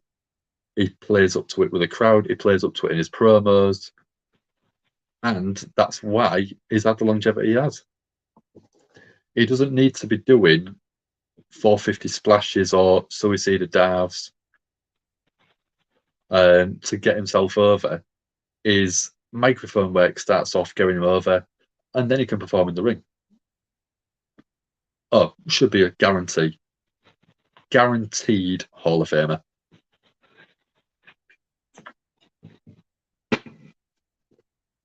So I didn't actually realise that. I don't know if I feel very energetic tonight. That's before the energy drink. But it's been a good show. I'm quite surprised at how good of a show it's been. And I think probably right now, we've got 5 people in. What would you say, based on what you've seen tonight, how good has Raw been? I'd give it a good 7. I'd give it a good 7 out of 10. We've had great promos. We've had a good match. True, ended in a screwy finish, but that was the storyline for it. What else have we had? We had the Dominic Mysterio, Rey Mysterio Finn Balor match.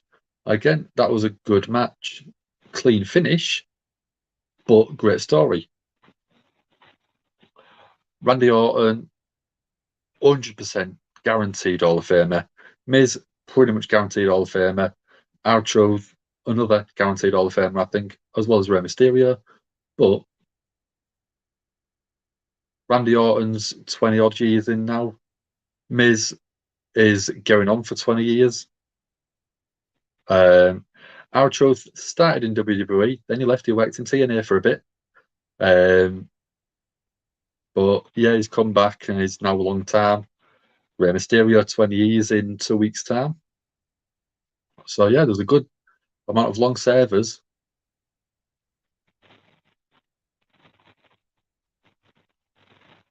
But you've got obviously had people like Cena, who was 20 years in. Brock Lesnar's been there on and off for 20 years now. But yeah, it's better than usual. I'm enjoying it. I feel buzzed from it. That's not from my drink. Although my back is sticking to my sofa, even through my t-shirt. That's horrible. Yep, okay, quick. And he actually had a few segments on Monday Night Raw. So we're back on Raw. We've got Ezekiel in a chin lock from Ciampa. Ezekiel going back up to his feet. Roll up from Ciampa, gets a toe count. Ezekiel with a jumping knee. Both people on the mat. AJ Styles trying to sort of get Ezekiel pumped up to get his tag.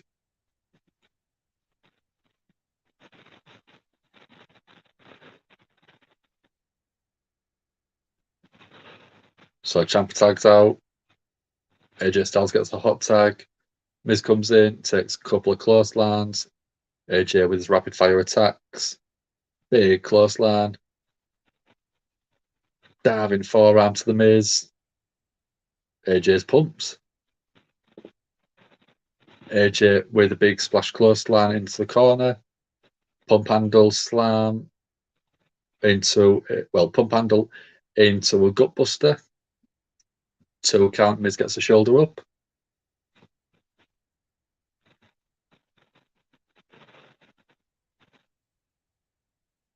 That was a very nice sort of knee gutbuster.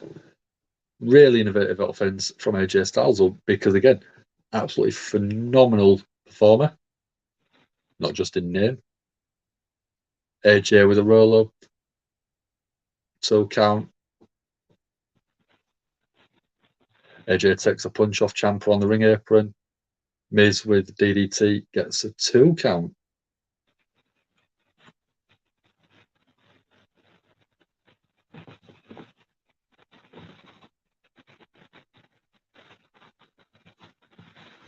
So Miz looking furious. Miz getting back to his feet slowly. So going for the skull crushing finale. AJ picks him up. Ushigoroshi, neck breaker. 1, 2, break up from Ciampa. Ezekiel comes in, throws Ciampa to the outside. Ezekiel follows him out. Ezekiel throws Ciampa's face off the table as well. So again, really taking some punishment, that table. AJ's got the calf crusher on. The Miz screaming. Ciampa comes in. Right hands to AJ. And the ref calls for the bell. Disqualification.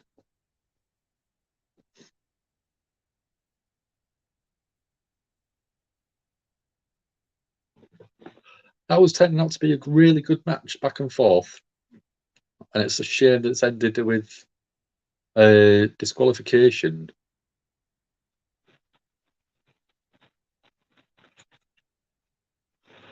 So AJ with a phenomenal forearm over the top rope. Miz is hightailing out of the ringside area.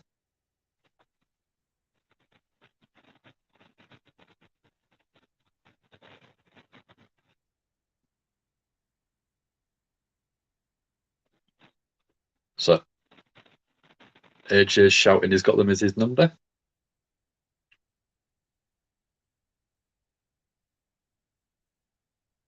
AJ is amazing in the ring. If you go onto YouTube and search AJ Styles move history, there's some moves on there that he doesn't even do in WWE anymore, which is phenomenal. It's brilliant. So we've got Lashley in the back with the US title around his waist. Oh, we've got Riddle now.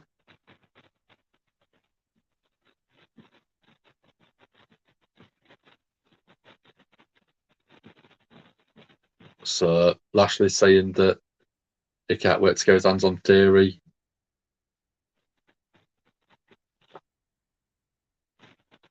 Riddle's saying that Lashley's going to keep his title at SummerSlam.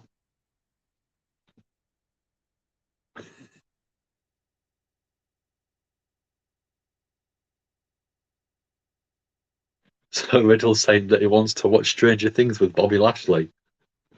He gets scared when, I don't know what he said, when a certain character shows up. Riddle is probably my favourite person in WWE at the minute. He's just so entertaining every time he's on screen. Oh, we're going Alexa Bliss. Yeah, that was beautiful what WWE did, letting AJ speak at Slammiversary after 20 years of Impact. It was brilliant seeing some of the faces show up. Bobby US champ, yeah.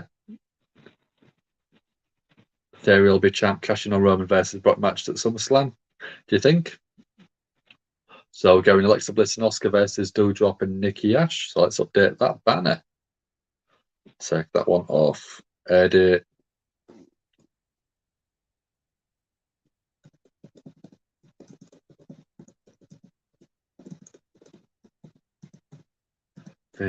Doudrop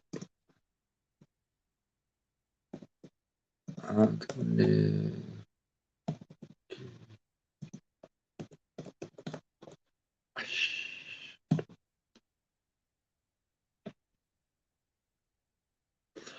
Strange Things, yeah, everyone says it's amazing. I tried to watch season 1 and I just couldn't get into it myself. But I'm not going to sort of diss it because we all have our own opinions, we all have our own tastes. That's what makes us all unique. I love The Miz, some people hate The Miz, but yeah. Alexa and Olivia, favourite women in WWE, yeah, I can't fault you with that one, Wee Rally. Liv is probably my favourite over the past 6 months, maybe a year, because she's just improved so much in the ring. Alexa as a character, when she was the Twisted Bliss character and the goddess, I thought that was absolutely brilliant work from her. So I don't know if they'll go back to her, that one at some point. It would be a great tag team. They teased it a few weeks ago, and I think that it would really work, and it'd be a great team to build a tag team division around for the women. Obviously, you've got Sasha, you've got Naomi, who have been stripped to the titles. So unless WWE basically just disregard the titles now, which I think is very unfair, after so many people wanted the tag team titles bringing in for the women's division. But it's been over a month now, we've not heard anything. Liv and Alexa tag, yeah, I think that would be a great pairing. Bianca, Becky, and Oscar. Yeah, I don't think that them three should be teaming with anyone because they're just that good individually. I'm not saying that Alexa and Liv are not good individually. I just think that the characters are very similar, and I think that would work well together. Liv, most improved wrestler in WWE, 100%. Anthony Bones, most improved in AEW. Yeah, I'd go with that one. I'd go in terms of what we've seen. I quite like Wheeler Yuta. Or Wheeler Yuta. I should probably say his name properly because some people may not understand my stupid whole accent. But yeah, Anthony Bowen's great performer. But I do like Wheeler Yuta. I think that his match he had against Moxley was absolutely groundbreaking for him. I thought it was really well done. Mox really helped to put him over and then bring him into the Blackpool Combat Club.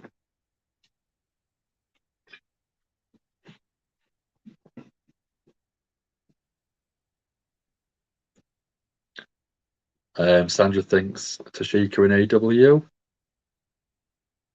Again, I can't fault you. We all have our different opinions on it, but I do think that Tashika's been brilliant. Wheeler was massively improved, and I think now he's got a stable to build him around. He can take so much knowledge from William Regal, so much knowledge from Bryan Danielson, so much knowledge from Mox.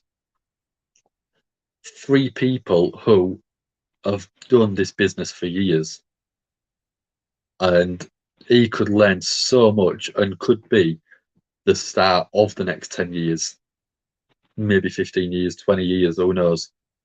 Because he's still only a good good sort of looking young guy. He's got the potential, and the sky's limitless for him. We've got 7 people in again. Thank you very much for joining me. I am 2 hours into covering Monday Night Raw. We've got about an hour and 15 minutes left, and then I think, depending on how people feel, I'm going to open it up and we're going to have a chat with everyone. If you want to jump on and give me your thoughts on Monday Night Raw at the end of Raw, I'll see about doing that if you want.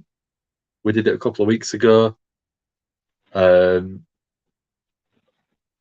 So, yeah, if you want to do that again, I'll happily let you come on, say hello to everyone. So we're going, Oscar, come out to the ring now.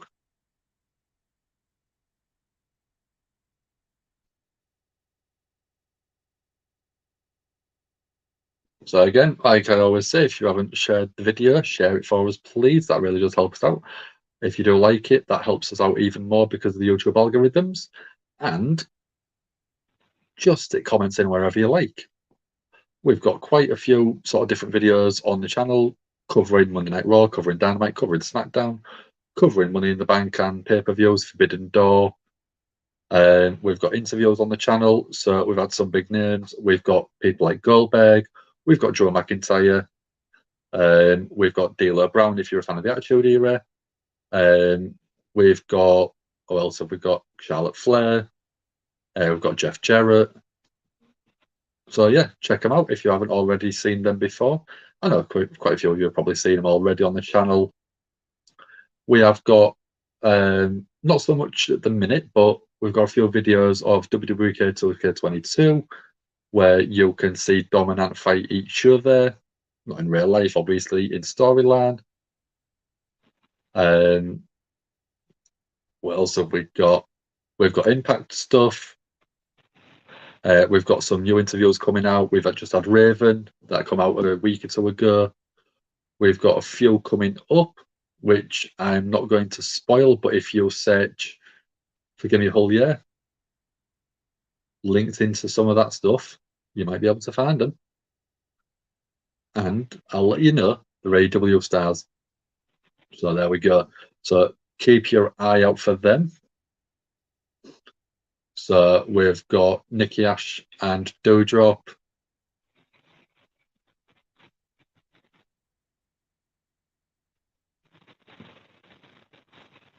So Nikki ASH Doudrop is going against Alexa Bliss and Oscar.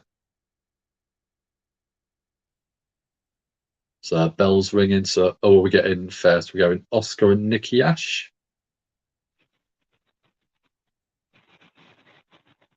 And again, Oscar, I think, is absolutely fantastic. I think that she's so underrated, but I think she should go back to her character where she destroys everyone. Oscar's been very vocal already.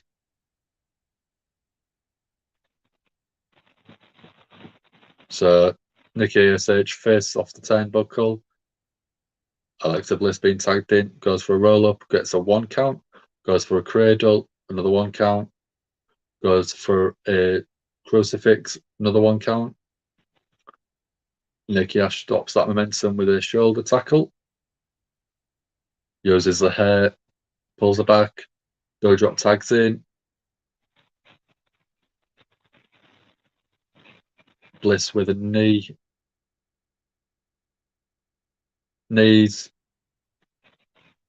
and Doudrop's the pin in, clattering into Alexa Bliss, taking her down.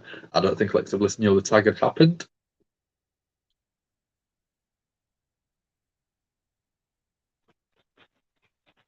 So Alexa in the corner, Doudrop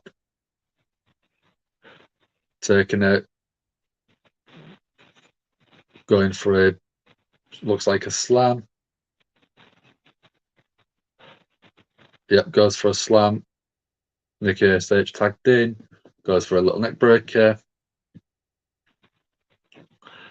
Gets a 2 count on that. Nikki whipping Alexa into the corner. Goes for a snapmare and then goes for a chicken wing key lock with head crank in there. I agree, Sandra. Nikki needs a new gimmick. I'd love her to go back to her old sanity style, crazy Nikki character, which they could do. Ends up losing a big match and goes on a bit of a losing streak and then goes mad because she can't seem to find a win. Easy story. Easy story to tell there for WWE. So Alexa's selling a bit of an arm injury. Oscar's on the outside. Doudrop's on the outside. Are we going to get hot tags? Doudrop gets a tag. Alexa tags out to Oscar. Oscar with some kicks. Doudrop catches leg. Oscar again, load of different sort of attacks. Oscar with the knees in a codebreaker style maneuver. Oscar going for an Irish whip. Can't overpower Doudrop. Oscar gets a drop kick in there. Nikki Ash tags in. Goes for like a crossbody, but Oscar with a big knee to a dropping Doudrop. No, not Doudrop, sorry. Nikki ASH. Oscar with a rear attack to Doudrop, taking her off the apron. 1, 2 on Nikki Ash, gets a 2 count.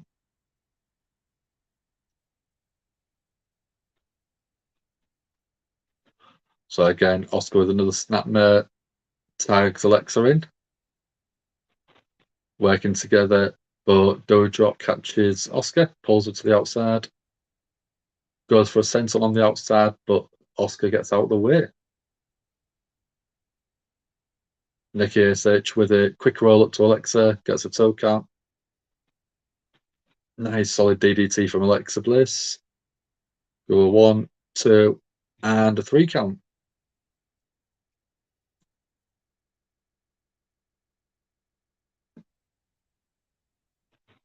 Oscar and Alexa Bliss take the win.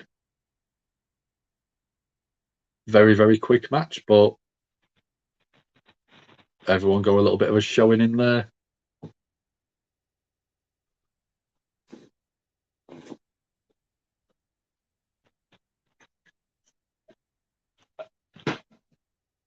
So let's see what we're going next segment.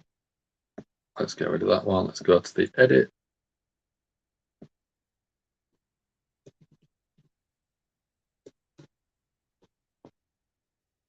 So Oscar rubbing it in, Alexa rubbing it in on Doudrop and Nikki Ash because they didn't get the win.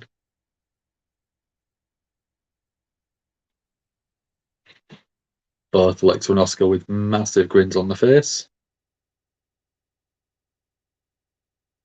So we're getting a recap of Money in the Bank from last week, 9 days ago.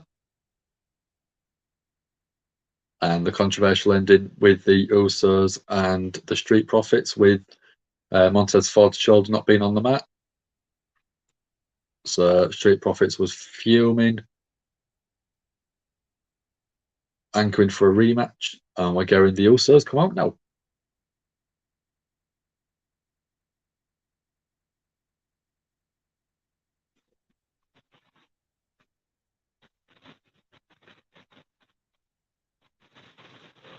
So undisputed WWE Tag Team Champions, the Usos, holding SmackDown titles and Raw titles.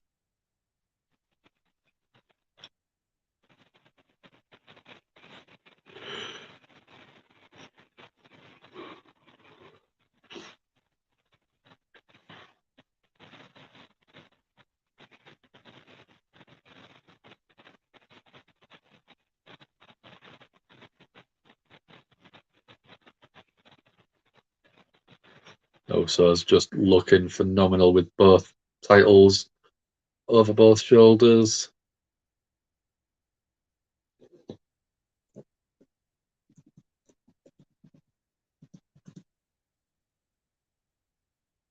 So by the looks of it, we are getting a match. Usos Is it going to be for against the Street Profits, but not for the titles, maybe? Which seems a bit unusual.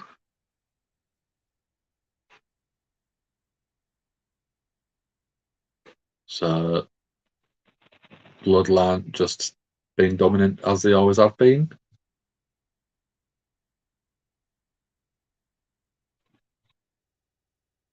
So what we're getting now. So we're getting Angelo Dawkins versus Jimmy Uso.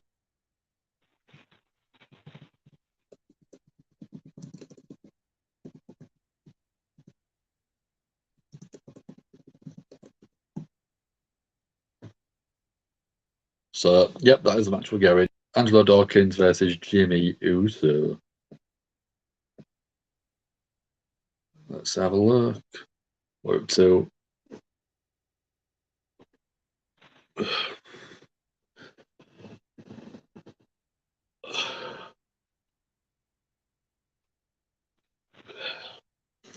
So we're getting a teaser for Brock and Roman last man standing match at SummerSlam in less than 3 weeks.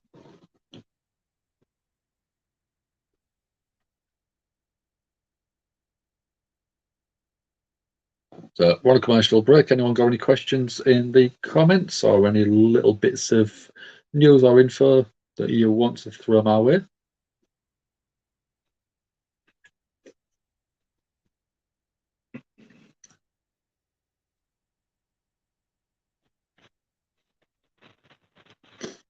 Let's have a look, see what Twitterverse is saying.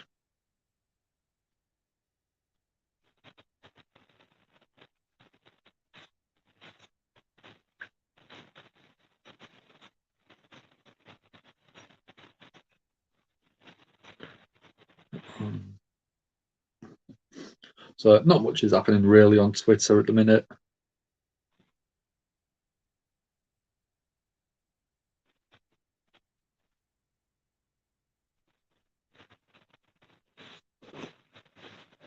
I'll ask people, see what you think. How are you finding the look of the new sort of design that we've got with the sort of two stuff that we've got sort of up here? So we've got different colours for different shows. So we've got Monday Night Raw, we've got Dynamite, and we have a SmackDown one as well. So each one matches the colours schemes that we've been using. So we've got all the red for the Monday Night Raw. If we go to SmackDown, this bit here is blue. And we've got the SmackDown logo in blue there, and the background itself is blue as well, with sort of blue comments, everything like that. If we go to Dynamite, everything is in like the purpley scheme that we've been using. And then we're going to have a different one, I think, if I can be bothered, for every single pay-per-view. Different colour, depending on what pay-per-view it is. Or maybe like sort of like multicoloured ones. But yeah, how do people find them? Is it nice? Do they prefer this one to the old one? Do they prefer the old one to the new one? But yeah, how do people find it? I just think it's nice to have the same design over everything, if possible. Gives you a easy, distinctive way to tell what sort of show it is. Red, obviously Monday Night Raw. Purple, Dynamite. Blue, SmackDown. Very easy, straightforward. And Dom, no, it wasn't Dom, it was Ant on Wednesday last week. He had the purple one for the Dynamite show. And he logged in, and I didn't even tell him I'd done it. It was like, oh, this is new. I like this. And yeah, so hopefully everyone else thinks it looks good. It looks nice and tidy. It's easy. It's distinctive. So we're going to tease for NASCAR playoffs.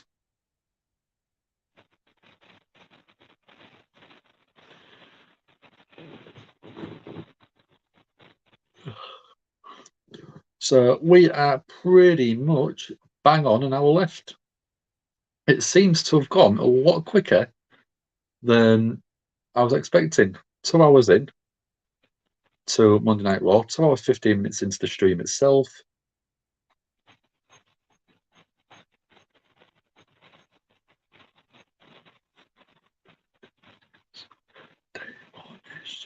So we're getting a promo from, I presume it'll be Jimmy.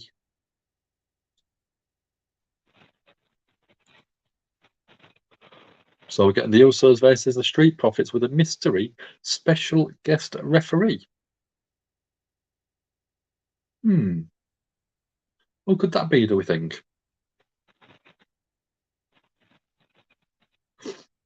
Is that going to be a big celebrity name?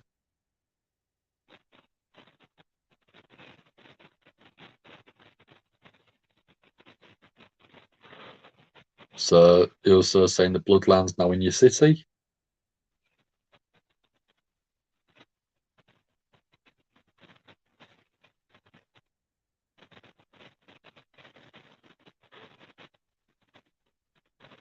So you're also saying they sound like a broken record every week.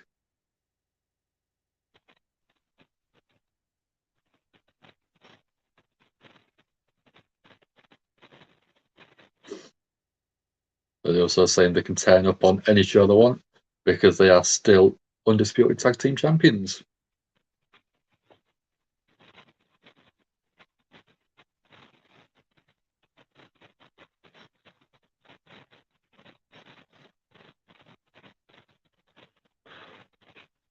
So the Usos working well, saying that the Street Profits have been crying and whining.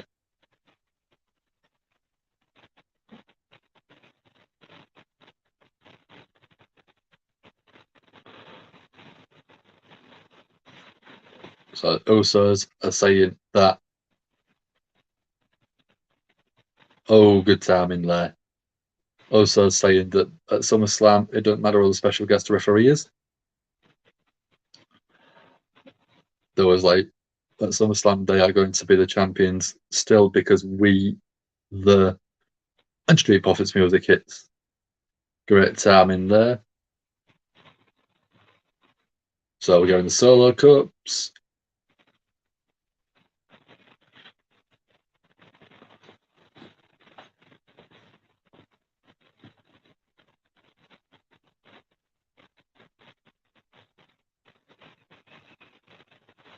So we've got Montez on the mic at the minute, playing up to the crowd with San Antonio.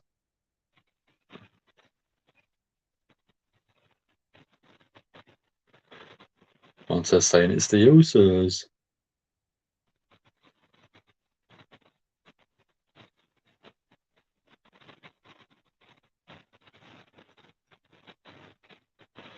Angelo saying that even at Money in the Bank, after everything they took, Montez's shoulder was still off the mat. So they're going face to face with the Usos.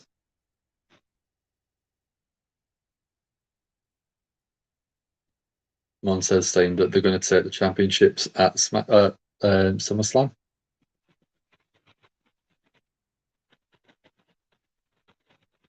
Quite sort of short, sharp promo there.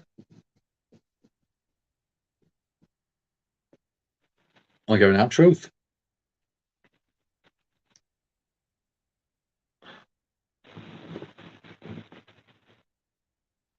Outro saying, "What's up, San Antonio?"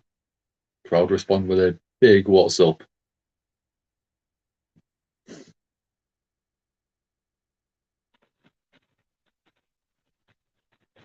Outro saying that they're in the city of brotherly love.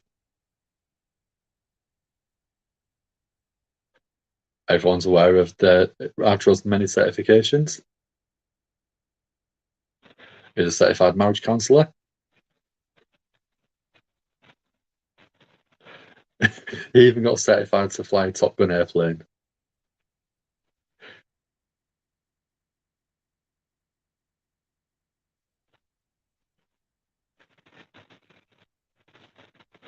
So Outro's now a certified tag team counsellor.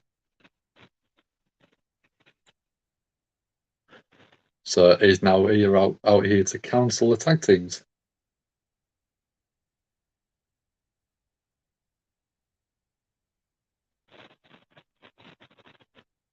Jay saying that Outro's needs to get out of the ring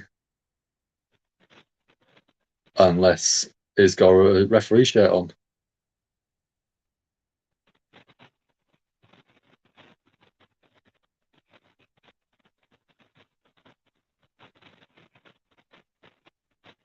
is also a certified referee.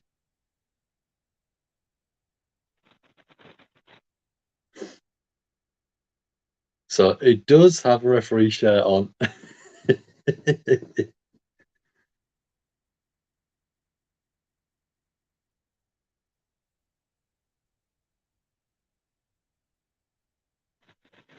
It's only auditioning for SummerSlam. So he's going to do a 3 count. 1, 2, 3.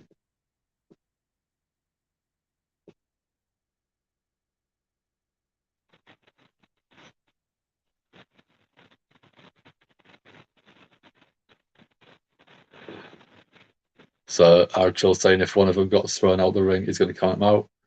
And he's doing the 10 count.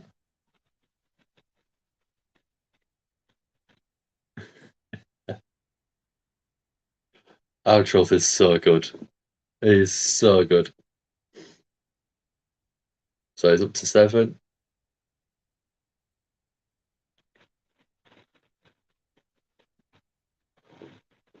So they're also saying take the shirt off. And saying that he should take his clown ass to the back where he belongs. Crowd are booing.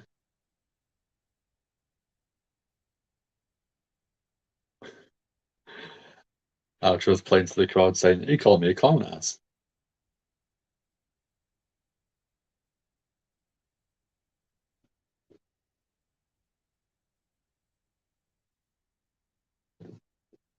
Archer's asking the crowd if the crowd wants to see that clown ass fight.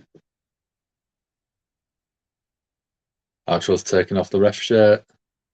Struggling to, but trying to take it off.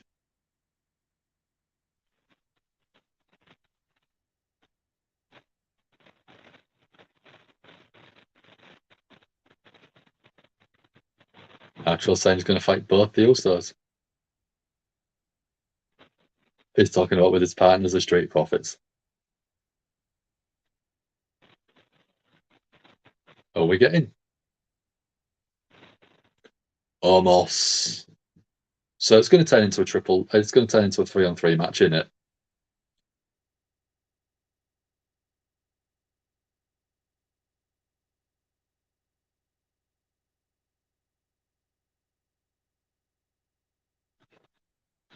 So I've got MVP saying that Archer is making a fool of himself.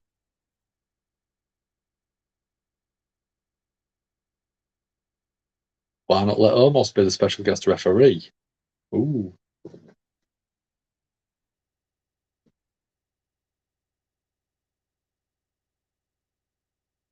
Archer saying the Giant can't count to 10.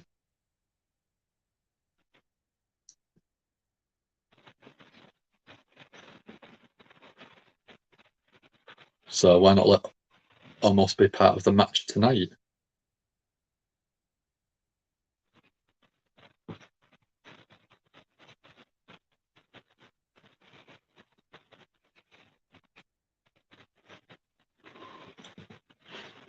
So MVP is saying that Omos will join the Bloodline for tonight's match.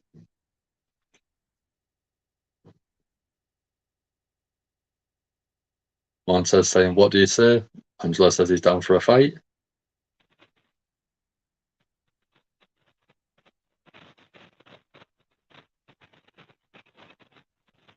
Charles goes, remember the Alamo, and then starts a charge on Omos.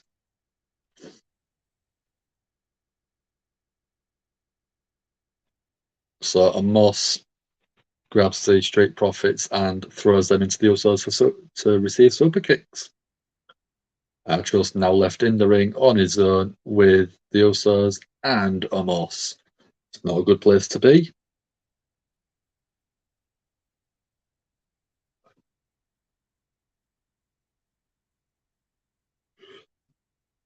So I don't think we're going to 6-man tag, so I'm going to take that one off.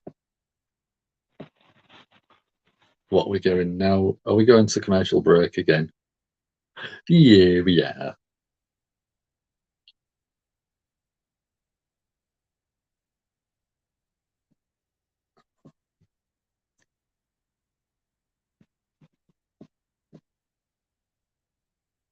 So a comment's working? We haven't had a comment in for 20 minutes at the minute.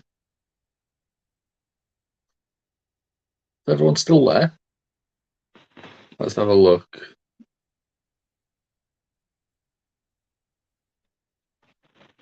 It seems to be okay on here.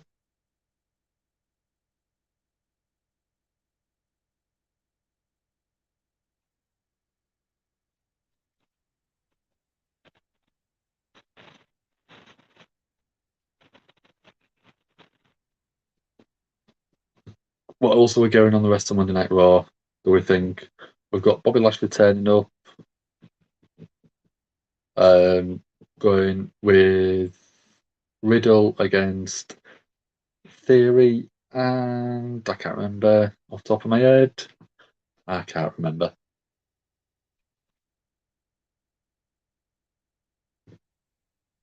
No, I've completely gone out my head.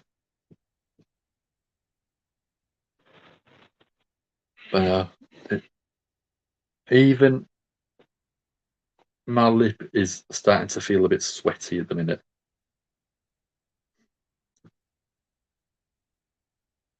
So yeah, we've got commercial breaks.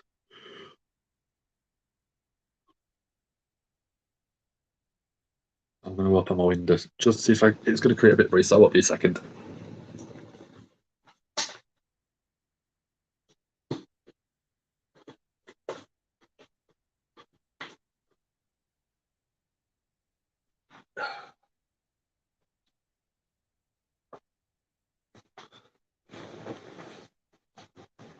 See if that creates a bit of a cooler atmosphere in here.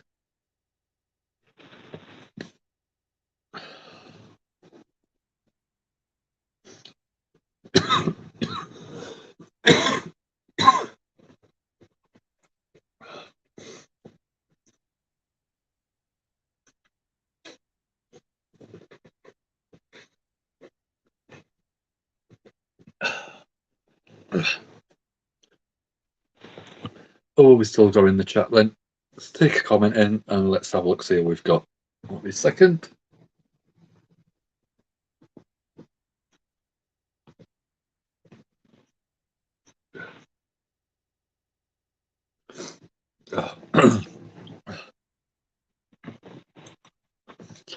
So we're going to promo for the new episode of Ms. and Mrs. Coming up straight after Monday Night Raw on the USA Network.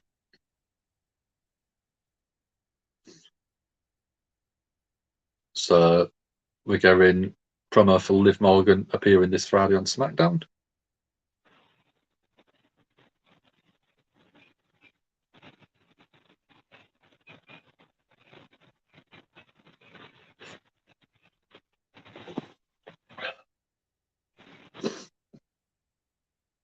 So we're going championship contenders match.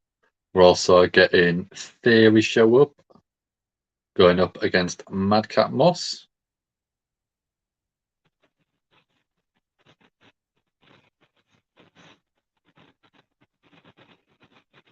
So we are going the 3 6-man tag match. Let's get that banner updated.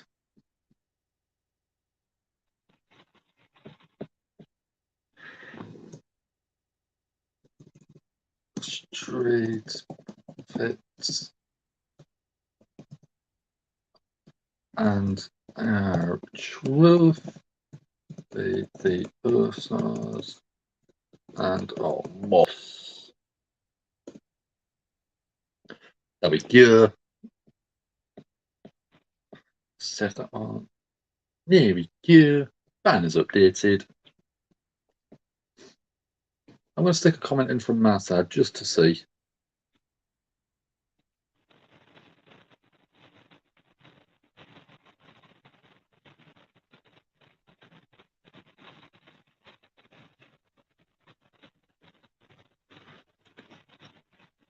Send that one in. See if that comes through up my side. Yeah, that's come straight on. That will. Just seems to be very quiet. So At the minute, we've got Amos in the ring with our Truth.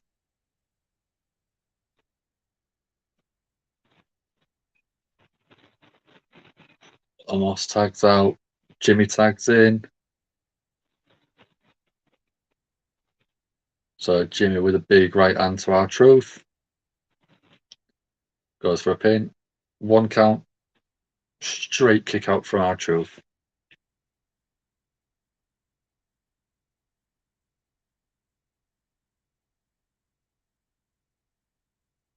Our Truth moved into the corner of his opponents. He's trying to fight back. Right hand to Jey Uso, right hand to Amos. Jimmy with a big headbutt. Dropping Truth to the mat.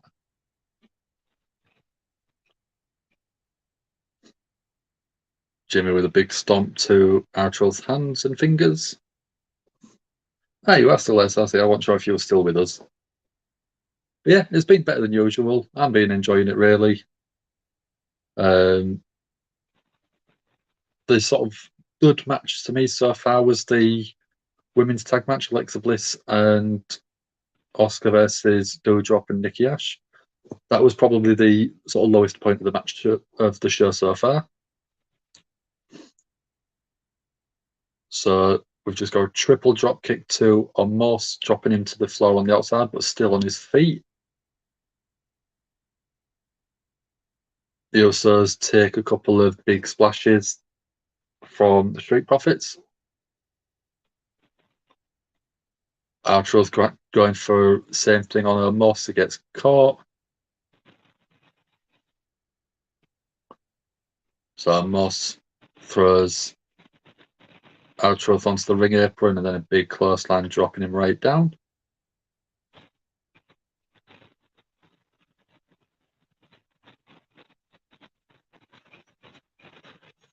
So MVP on the outside screaming, "Who's a giant? Who's a giant?" And the Nigerian giant going, "I am. I am."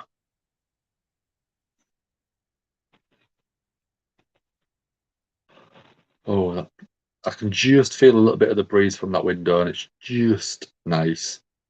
It's not really cold or cool, but it's better than it was. It's just taking the stuffiness out of the room.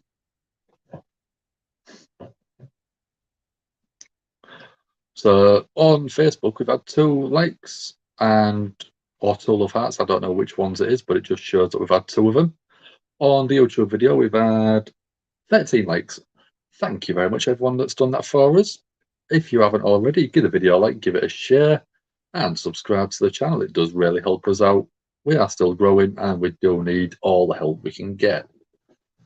One thing that does really help us out, if you haven't seen it already on YouTube, you can now super chat us and super sticker us. So you can send a fraction of, well, a donation, anything from $1 or £1, I think it is, upwards. Anything $2 or £2 and above, you can actually leave a little message with it or a little sticker, which we can see on the YouTube channel itself. If you do that, we are massively grateful, because every little helps to go towards the channel itself and help build and pay for everything that we do actually use. Because if you didn't realize it, it's not actually free to podcast, depending on where you do it. Because we're doing it to multiple sources, we use a special piece of software called StreamYard that basically allows us to go to YouTube, Facebook, and Twitch at the same time. But because of that, we have to pay for that software. So every little help that we get from you guys and YouTube itself, in terms of ad revenue, in terms of the super chats, as I just alluded to, and any views that we get, all of that helps towards sort of being able to pay for everything and try and recoup the money that we're spending on the show itself. So anything that you do donate is a massive help for us. My earphone is about to die, so I'm going to swap over. That one.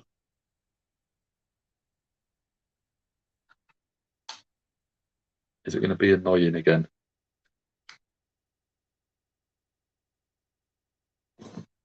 Oh, there it is. I just dropped it because I'm clumsy.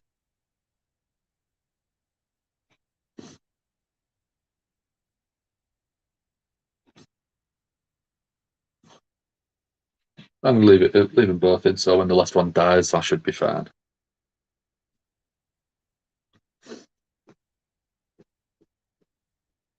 So we've got about 40 minutes left of Monday Night Raw. And then, like I said, if you want to jump in and join me at the end of the show, I shall see about opening that up if people want to join us. So we've got our Truth and Almost in the ring still. Moments ago, Almost with big clubbing blows to our Truth, knocking him down.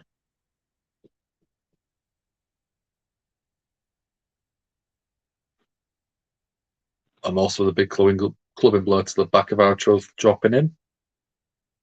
And then it takes Angelo Dawkins off the apron as well.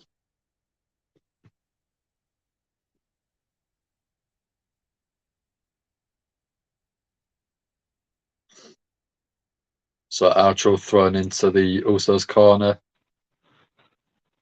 drops himself down, almost shouting at him to get up.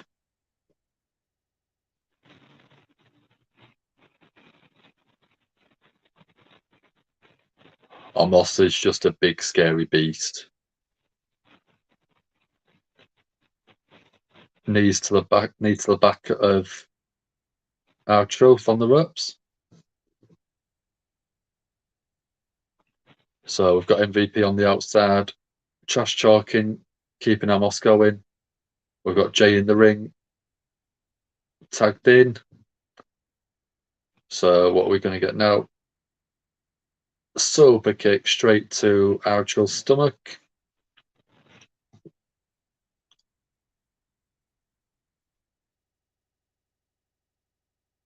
So Jay also pulling R-Truth up to his feet. Goes for a clothesline, and R-Truth scissors underneath it out the way, and then gives a kick straight to Jay's face. R-Truth looking for the tag. Jimmy tags in. Montez Ford tags in as well. Montez up to the top. Big crossbody. And then a punch to Amos. Irish whip. Big clothesline from Montez Ford to Jimmy Uso. Goes for another one. Kicks to the midsection. And then standing enzuigiri. Blockbuster as well. And a flip kip up. Oh, sorry. Very close from Montez Ford on the pinfall. Completely agree, Sandra. Ford is brilliant. Out of the two with Street Profits, I think he's going to be the main eventer. Montez was going for something, but almost gets in the way. Almost going for a big slam or something on Angelo Dawkins, but Montez pulls Angelo Dawkins back off. Montez with the kick to, oh, is that Jimmy? Yeah, it's Jimmy. Street Profits, what are they going for? Big elbow from the electric chair position. 1, 2, and Jay comes in, breaks up the pinfall. Jimmy with a big neck breaker. R-Truth in. Sad slam. And it looks like he's going for John Cena's 5-knuckle shuffle. Crowd playing along saying, "You can't see me." He goes off the ropes and Moss catches him, throws him into the ring step, sorry. So I've got Angelo Dawkins, just takes an enzuigiri from Jey Uso. Dawkins looks dizzy, but ends up going for a spinning splash and then standing into GAHY again. Omos has tagged himself in. Angelo Dawkins takes a big slam. 1, 2, 3, straight away. So Omos gets the win. Yeah, Dawkins massively underrated. Out of both of them, they both deserve to have a big singles push, don't they? Out of both of them, I think Montez Ford is the better mic worker, but I think Angelo overall has got a better in-ring move set. But Montez has that frog splash. That frog splash is ridiculous.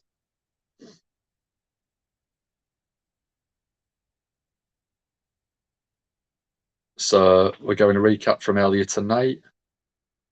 Brock Lesnar saying that you're going to have Roman Reigns basically get destroyed. But then we had Alpha Academy try to tag team the Beast and get themselves destroyed.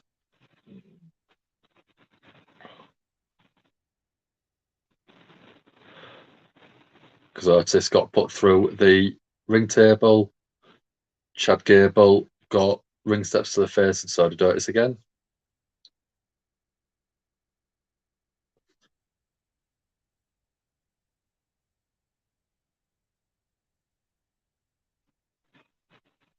So massive F5 to Otis through the announce desk. So even in the first 15 minutes, the announce desk had to be rebuilt. And we've had, I think, another 3 people bounced off that desk.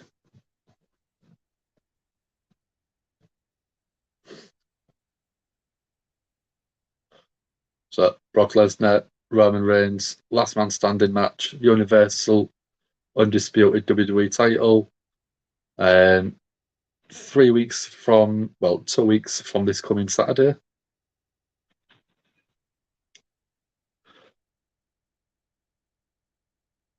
So we've got Kevin Phillips in the back. Who have we got? So Seth freaking Rollins.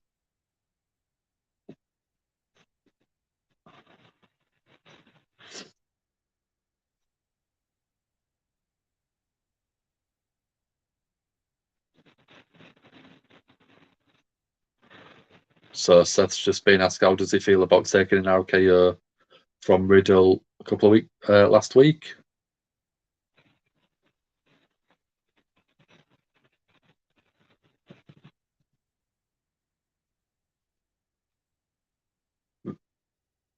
Rollins says it's fine. Taking the RKO. Seth says he doesn't care who Ezekiel is, whether it is Elias or Elrod or El Gigante. Seth saying he's going to put you down no matter who you are.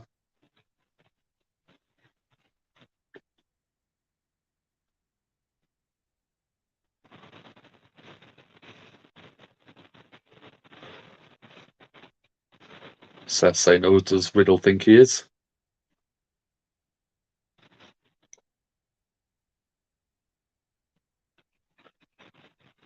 Is Riddle on a higher plane than everyone else? Or is he someone that Randy felt sorry for?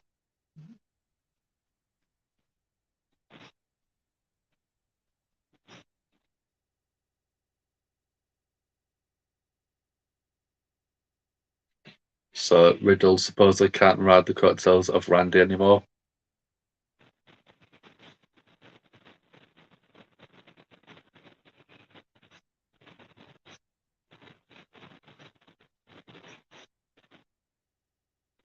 So Riddle can't use the name Seth freaking Rollins to sort of build his own brand and build his own name anymore.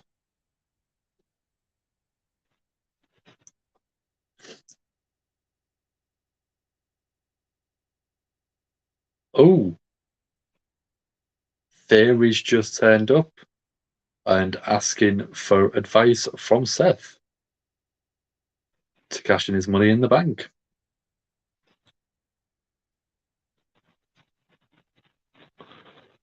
So Seth says, "Walk with me."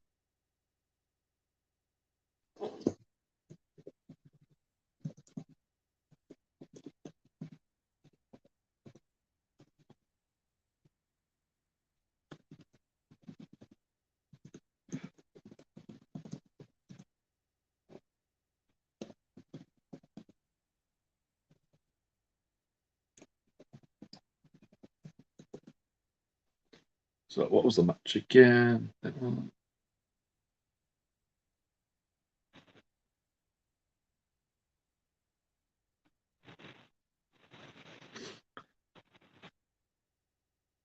Raw previous nights.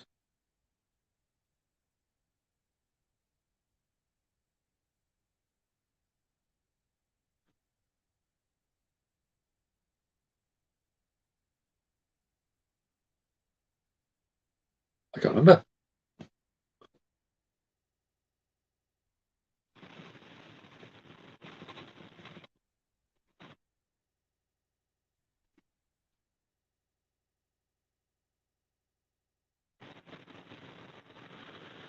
So I've got about half an hour left.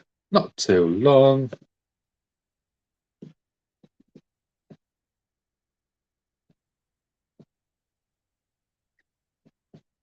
Sandra loves Rollins' gimmick. It's brilliant. It's absolutely fantastic. He's finding his feet in terms of a character now. Because I know he originally said on the Indies he cared more about producing a good match than telling a story, and he thought that was what was going to get him over. But since he moved to WWE, he realised that telling the story is a big part of getting yourself over in terms of your character as well. Orton's and Rollins feud. Yeah, I don't think we ever had a proper fallout from when he joined the Authority. Although we did get the WrestleMania match, WrestleMania 31, Seth Rollins versus Randy Orton with the RKO out of nowhere from the stomp. So it was, we have had the match, but it could just be another good feud for when he returns.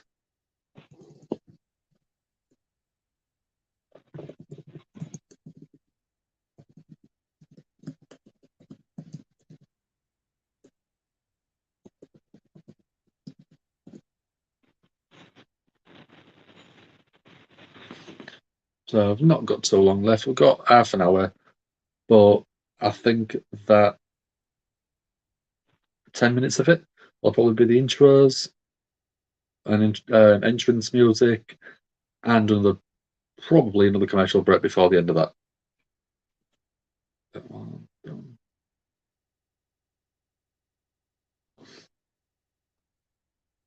So we're coming back. Not yet.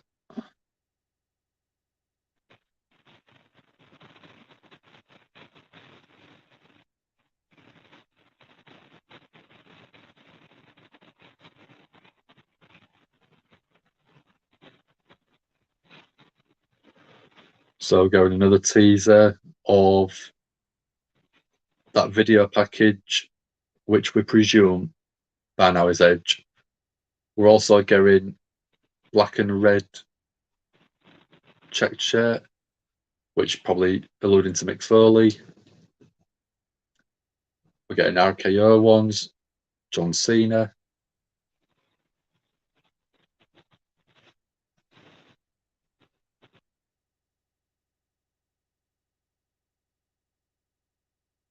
So yeah, people that Edge have faced and beaten.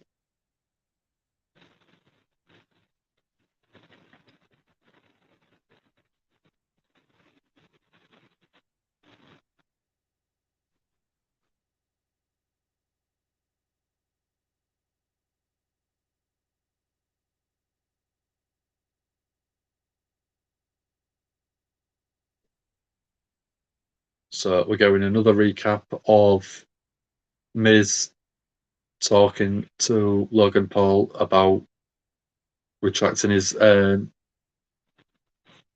statement, basically asking for the match at SummerSlam.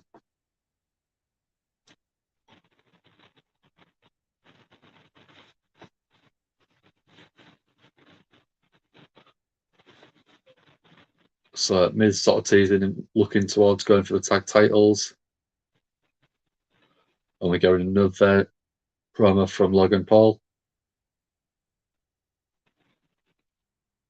Logan saying he wants the Miz one-on-one at SummerSlam.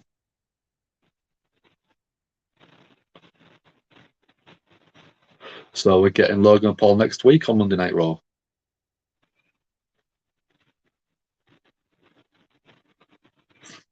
So yeah, Logan Paul next week on Monday Night Raw.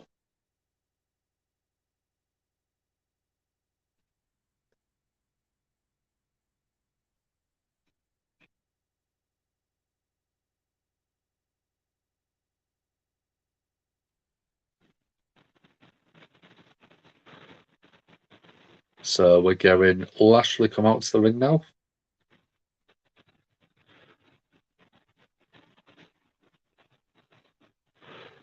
US title around his waist, looking like an absolute specimen of a human being.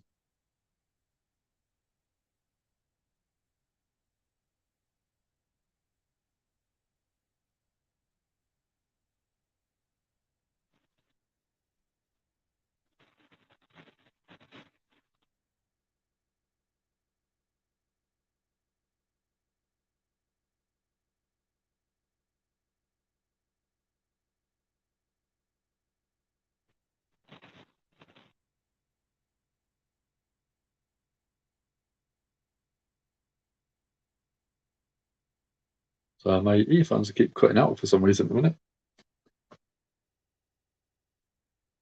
I'll stick one of them away just to see. And see if I can reconnect the second one.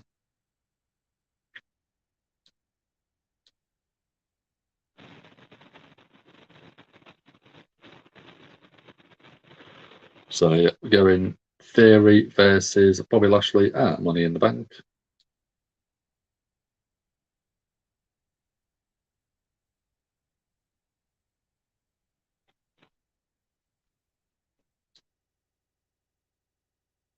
Everybody looks at me, phones are dying.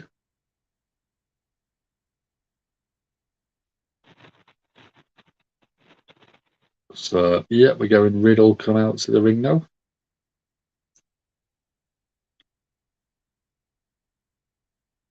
On his trusty scooter as always.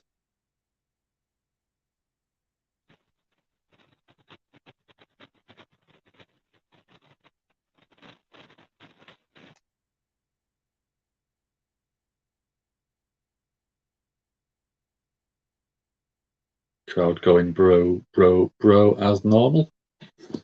Reconnects.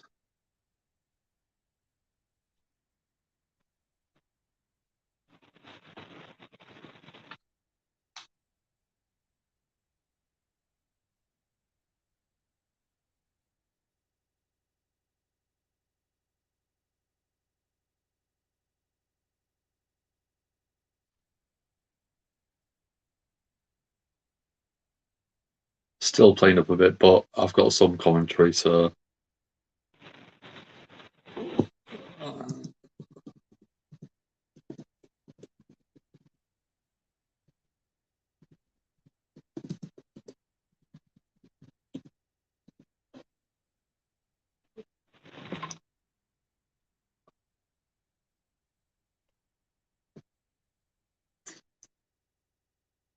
I've got not got long left.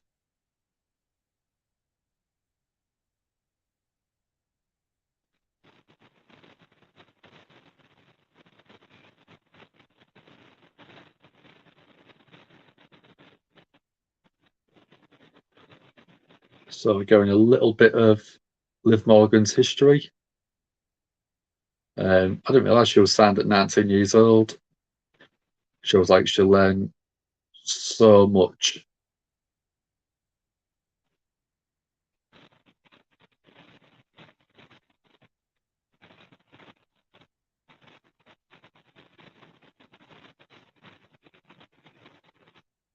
Still an absolutely great rise from where she started.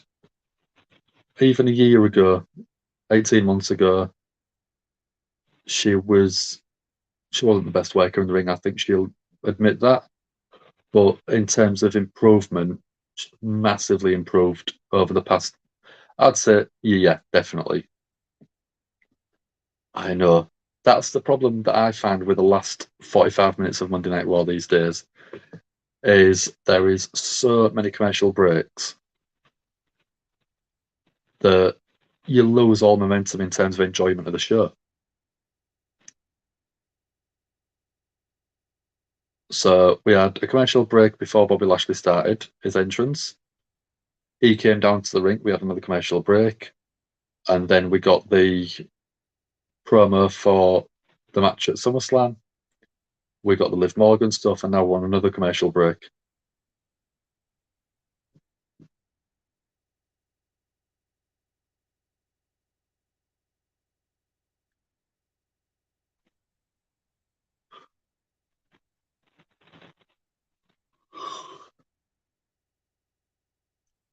In the past 10 minutes, we've had about 2 minutes of WWE programming itself. We've had probably 5 minutes of WWE promo packages.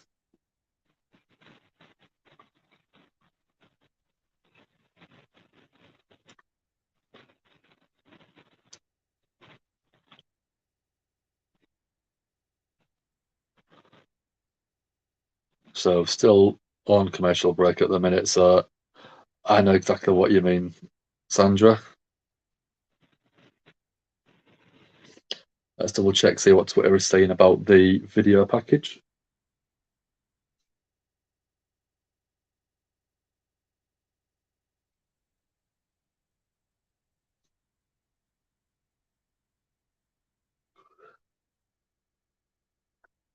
Yeah, so everyone's saying it's definitely Edge now. Yeah, the Mick Foley shirt, the RKO shirt, John Cena's cat.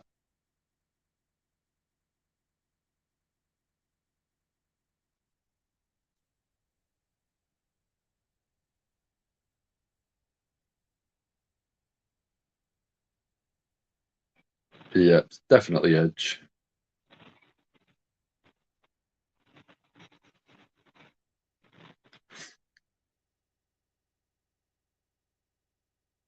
Mick Foley, Orton, Cena, Edge's victims. Yeah, a lot of people pretty much got it on the hat, on the hit the nail on the head with Edge.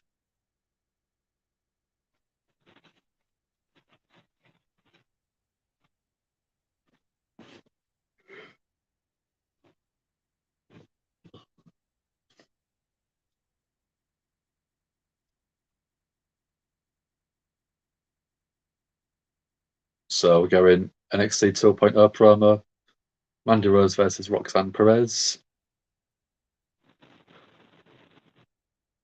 So we've got Riddle now in the ring.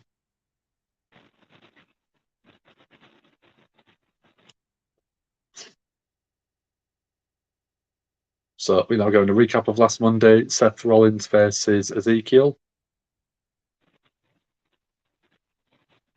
Seth got the stomp on Ezekiel, gets the pinfall, 1, 2, and 3. Seth goes for a second stomp, but out of nowhere, Riddle turns up, RKO's Seth.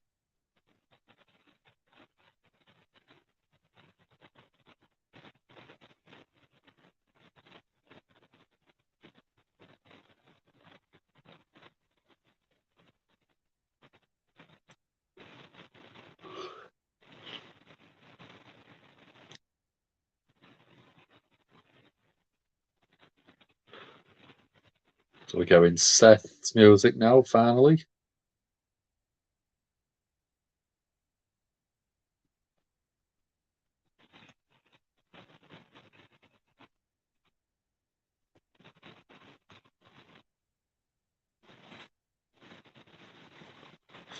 Riddle looks that is throwing daggers at Seth Rollins at the minute.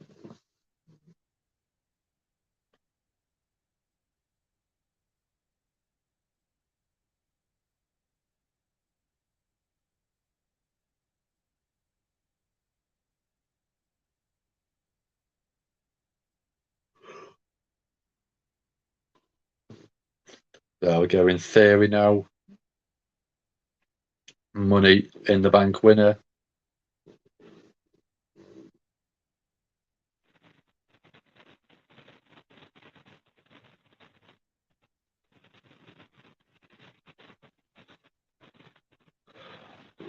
Lashley again throwing daggers at Theory.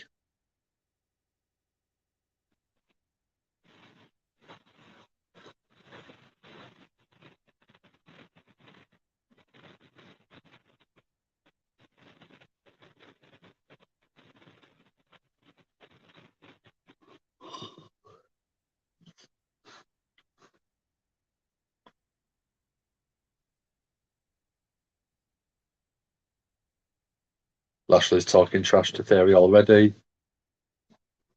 Seth saying, dragging him to the side and saying, "We've got this."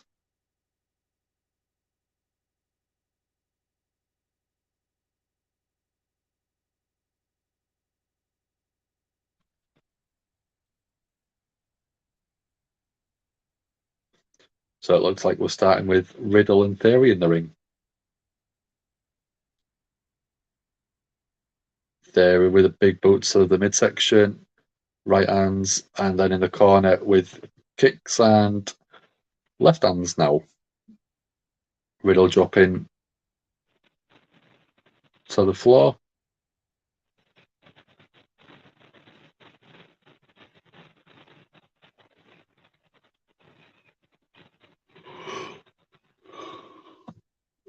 Seth now tagged in.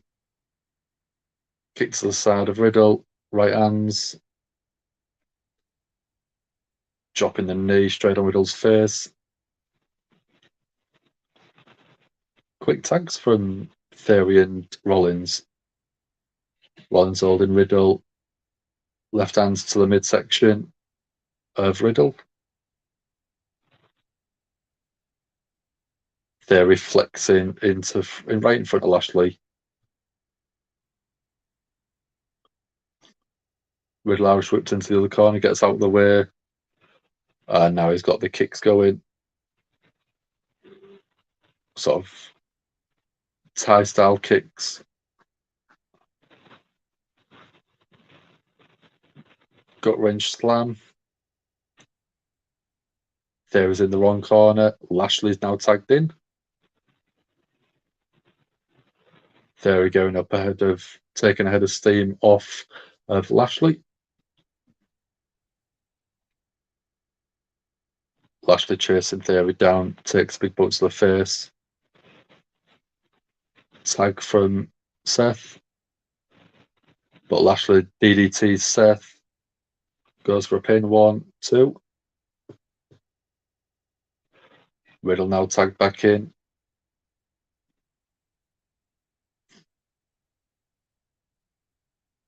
So Lashley helping elevate Theory into a mini floating brewer.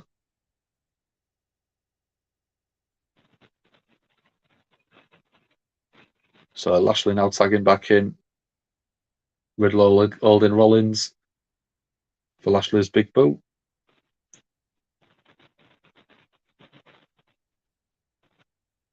Seth said Ed taken straight off the turnbuckles. And Lashley looks like he's going to go for a suplex. Going to be a massively delayed vertical suplex. Nope, Seth fighting out of it. Seth low bridging Lashley. Lashley tope suicida, but caught by Lashley. So Theory tries to go around to interfere, but Riddle catches him with a big boot. And then Seth thrown off of the ring post. Again, Dolph Ziggler. What the hell is Dolph Ziggler doing?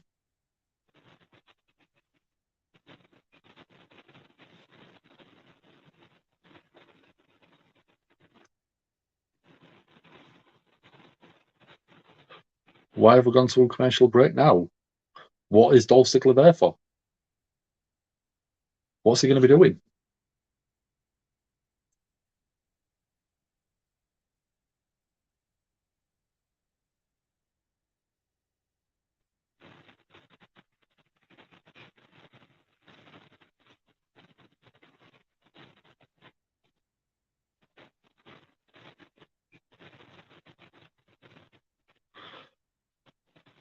So what did we get, Sassy? 3 minutes of action? 4 maybe? And another commercial break.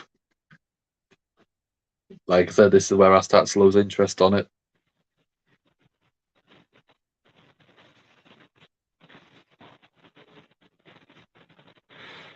Let's have a look. Yeah, everywhere else is still saying it's definitely Edge. Everything is saying Edge every single where now.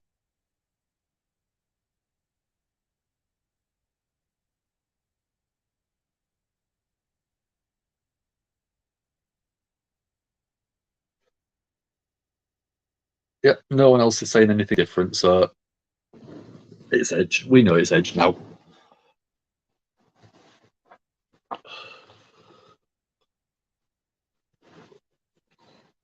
A long left.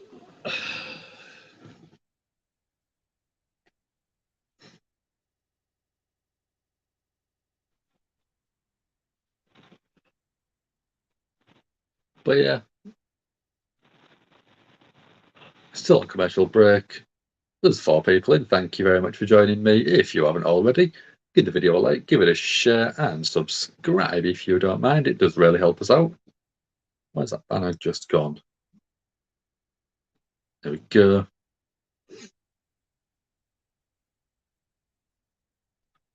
But yeah, we've got about 8 minutes left, 10 minutes left. If people want me to, like I said, I'll open it up so people can jump on, give us their thoughts on the show itself.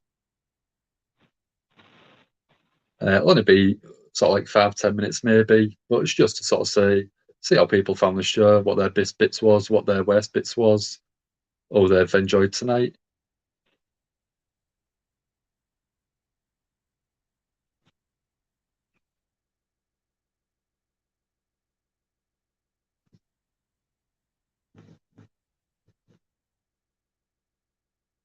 But no, not a great deal length of time left. And I can go to a comment we had 13 minutes ago and it still feels very relevant. Sandra's put lots of commercials. I'm going to start that one just because it's so true. It is really true. So we're getting another tease for tomorrow night's NXT 2.0 match.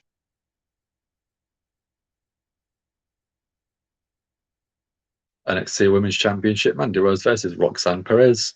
Tomorrow, NXT 2.0.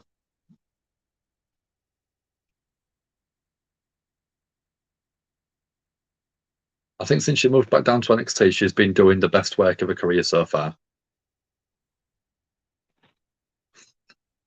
So I've got Riddle getting isolated, fighting his way out of the corner, climbs to the top, and Theory pulls him off the top rope. Seth jumps up to the top. Inverted superplex off the top rope onto Riddle. Seth only gets a 2 count, hooks both legs this time, gets another 2 count.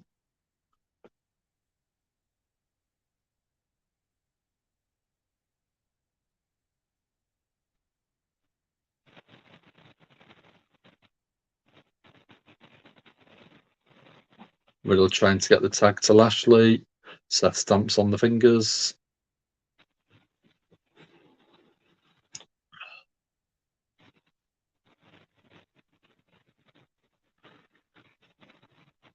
Seth with big kick straight to Riddle's head.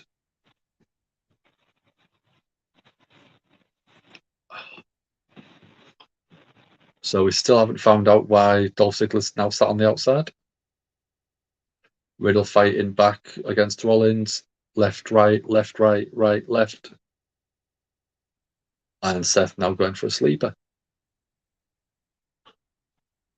Swaps to a front face lock.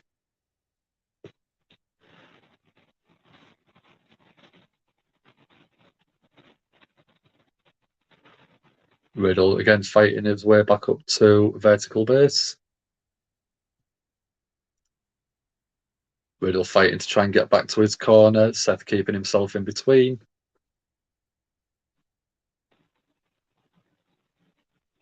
Seth goes for a front face slam.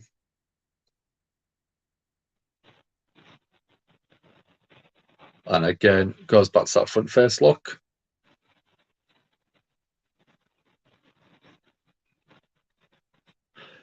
Theory again, flexing on the outside, winding Bobby Lashley up. Lashley giving a little bit of pacing along the ring apron, waiting for that tag. Seth going for another slam, but Riddle gets out of the way. Riddle gets a counter kick. Theory's now tagged in. Riddle goes, catches Theory. He's got the rear sort of submission. Both hooks are in. Rear chin lock, sleeper.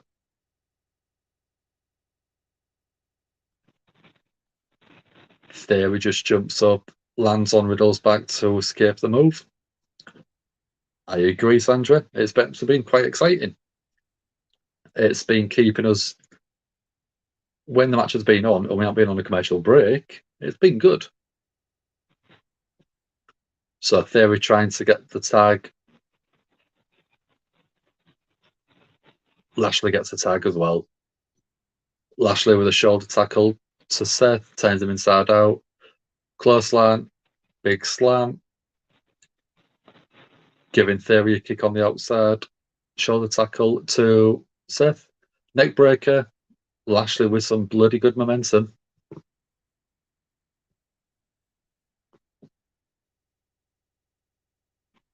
Lashley gets Seth up. Seth with an enziguri. Lashley in the corner.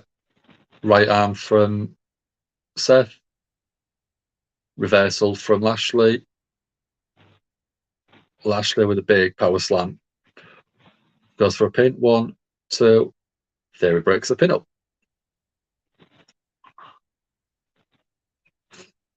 Lashley's got Theory's ankle, but gets out of it. Massive slam from Lashley. Seth stalking. Big discus right arm. Goes for a neck breaker, but stops and a forearm to the back of the skull. Seth climbing up to the top turnbuckle. Big frog splash. 1, 2. Kick out from Lashley. Dolph Ziggler looks concerned, but we don't know for who for.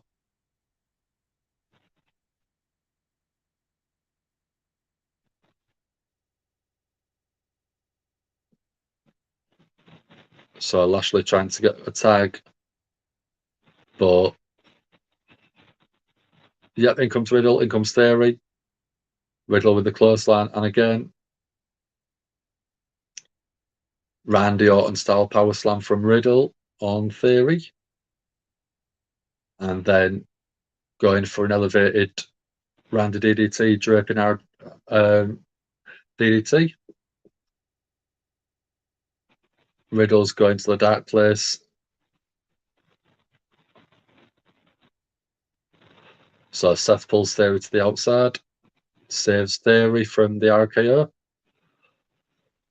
And Lashley out of nowhere with a tackle, puts Seth right through the barricade. Theory looks shocked.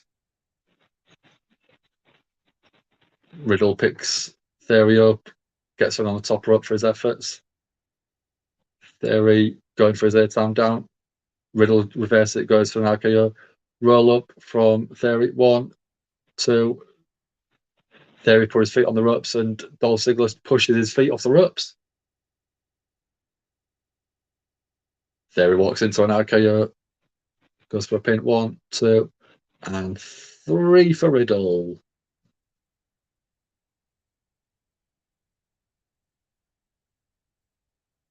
So Riddle and Lashley win with a kind of assist from Dolph Ziggler.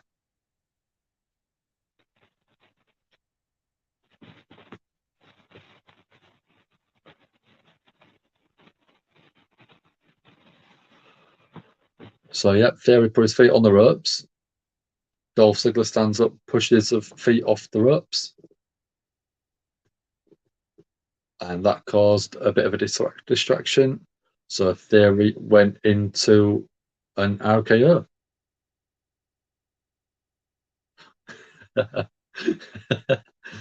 So Riddle was slapping the chest, congratulating Lashley on winning. Oh, there we go. So Dolph Ziggler's coming, super kick to Theory.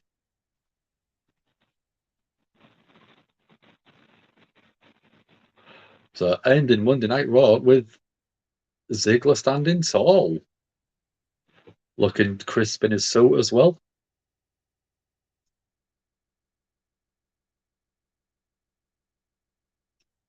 So that is Monday Night Raw. Yep, good call, Sandra. Ziggler and Theory are incoming. Let's get rid of my headphones because I don't need them anymore. So, how did people find Monday Night Raw this week then? Do you want me to open it up so you can jump in for a couple of minutes, everyone? I don't mind doing that. It's 4 o'clock in the morning UK time, but I'll stay awake a bit longer if needed so we can all have a chat. Let's have a look. So, if I do invite, copy to clipboard, it's the first time I've done this one, so you might have to bear with me for a minute or two. If I do that, if you go to the comments, you should find a link where you can join. So I'll leave that up there for a couple of minutes. So if people want to jump in, and I'll bring you on for a minute or two. We can go over the points of Raw that you enjoyed, you didn't enjoy, performers that you enjoyed, or promos.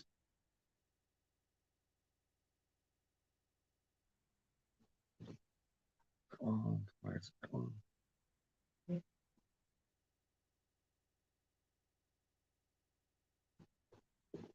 So we've got Ms. and Mrs. coming on now.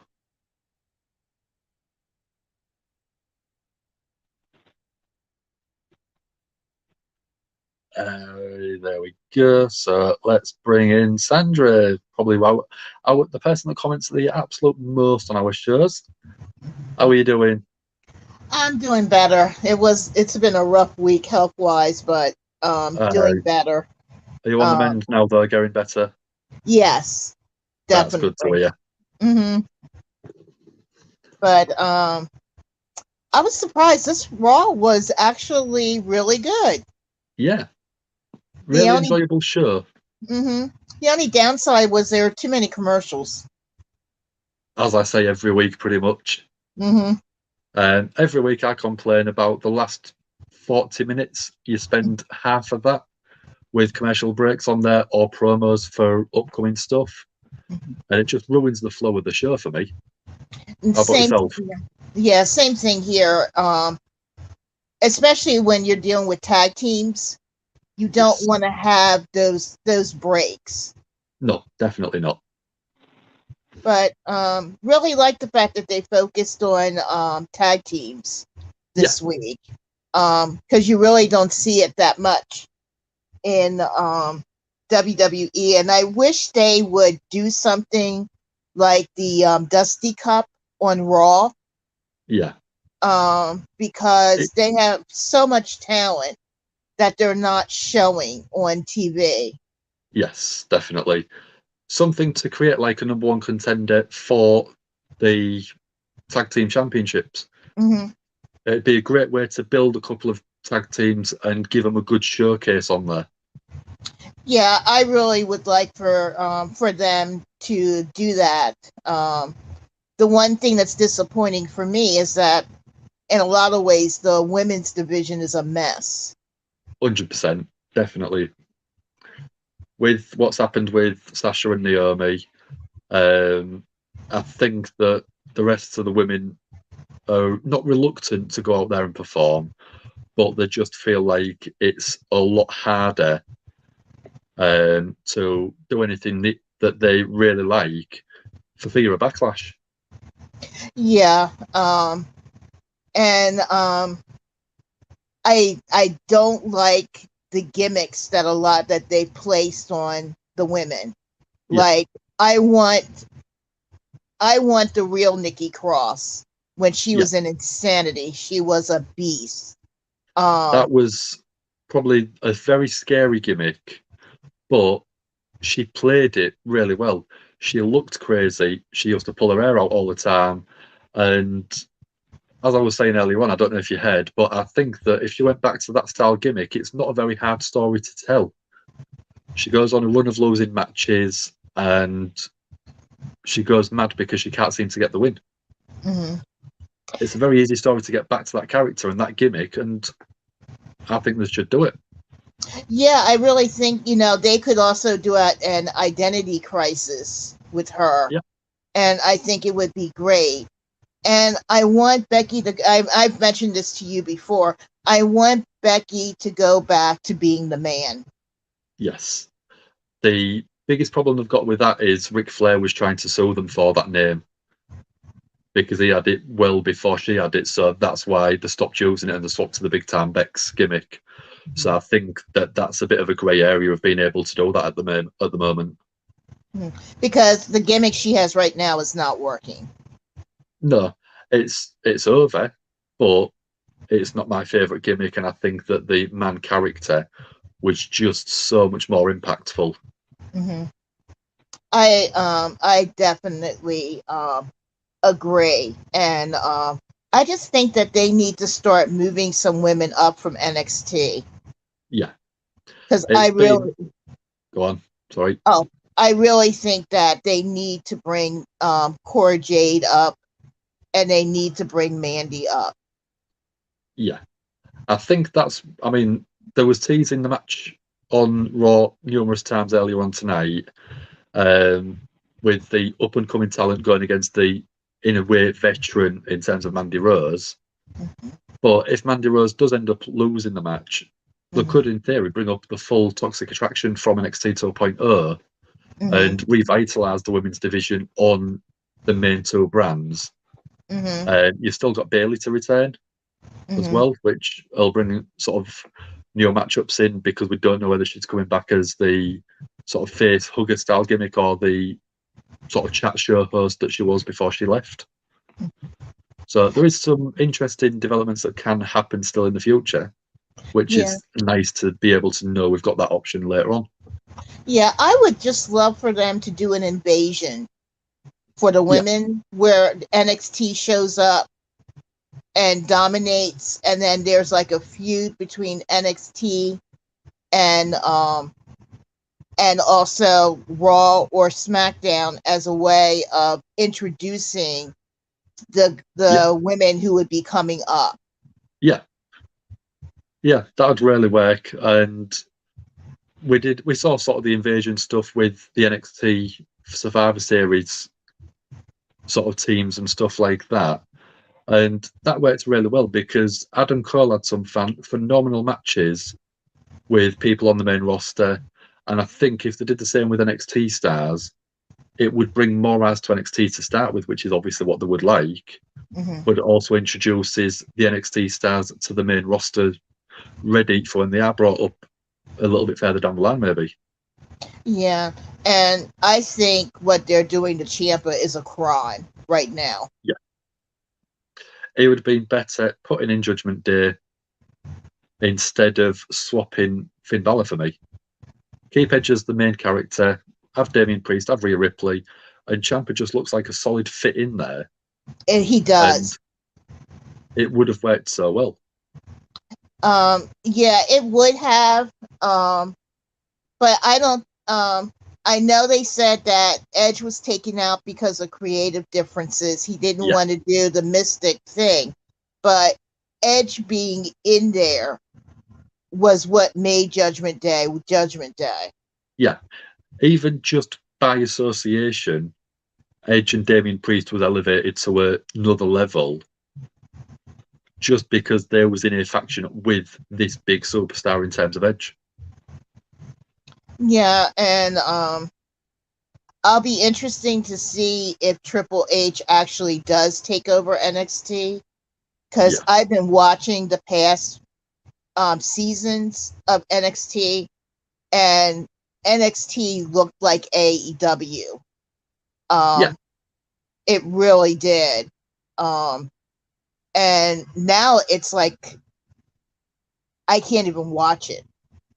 no, it's when it first started, I did start watching NXT 2.0, and I just couldn't get over the top gimmicky feel to it, and it Mm-hmm. just felt very childish. Not in a in a not in a really bad way, but it just Mm-hmm. felt very aimed towards the kids. Mm-hmm. But then they Yeah. started having all of these adult style gimmicks in there, and a lot of sort of sexual stuff, which didn't really sort of seem to fit with the NXT style. So it just really threw me off because you had the really bright, colourful kid stuff, but you had a lot of the adult style stuff in there as well, and it was trying to decide whether it wanted to be Attitude Era or it wanted to be PG, Yeah. and it And was like a crisis of dilemmas. yeah, and I want for Survivor Series, I want them to bring War Games back for Survivor Yeah, Series. yeah. I don't know if they'll bring it back to the main roster, but I would like to see it back. It was a great stipulation, and if they did like a 5-on-5 tag team elimination match, using the War Games setting would really help elevate that match and feel, rather than just we're just we're a team now. I was fighting with you 3 weeks ago, but now we're on the same team and we love each other. Mm-hmm. But they could build it up, and then War Games style match would be absolutely fantastic for something like that. Yeah, it would be. I'm happy to see Dolph back, and I Yes, think that that was a it's going strong. to be a great feud between him and Ziggler. Yeah, the problem that I've got with Dolph coming back is every person that comes up to the main roster who needs to have someone to feud with that'll make them feel like a big star. Everyone goes for Dolph Ziggler, so Mm-hmm. he just seems to take the loss on so many occasions that it's diminishing his legacy, I think. Um, I agree with that, and I just think that there are certain wrestlers they need to let them go. Like Ali Yeah, needs, they need to let Ali go. yes. Um, and I hate to say this because I love him so much, but they need to let Ray go. I think that by WrestleMania next year, if he hasn't gone, I think it was before you came in earlier on. The storyline I would like to see is Dominic 10 on his dad at around Royal Rumble time, January. Mm-hmm. And then for WrestleMania, they have a match, the Rey Mysterio mask or the mask and Mysterio name against Rey's career. So if Mm-hmm. Ray loses, he has to retire and give up the mask to his son, and his Mm-hmm. son takes that name forward. But if Ray wins, then he can keep the mask and still continue to wrestle. But I think it'd just be a really nice way to put a big character development onto Dominic, give him something to get his teeth into. Mm-hmm. And I think Ray's at the age now where he should be looking at the retirement option rather than the wrestle option. Yeah, I agree with that, but they said that creatively Ray won't do it. I know. And if you want to try and get your son to be a big star, sometimes you've got to make a little sacrifice. And I think that's a sacrifice that they should look at because it's a ready made storyline there. Mm-hmm. The teasing Dominic maybe not leaving Ray and going into the Judgment Day, but the teasing that will you do it, won't you do it storyline. Mm-hmm. And I just think that maybe further down the line, that is the story that should unfold. Yeah, I really wish Ray would go down to NXT Yeah, for because to me he's just not ready for Raw. I yeah, mean, even if they would transfer him to SmackDown, he really doesn't fit the Raw realm no, right not now. anymore. No.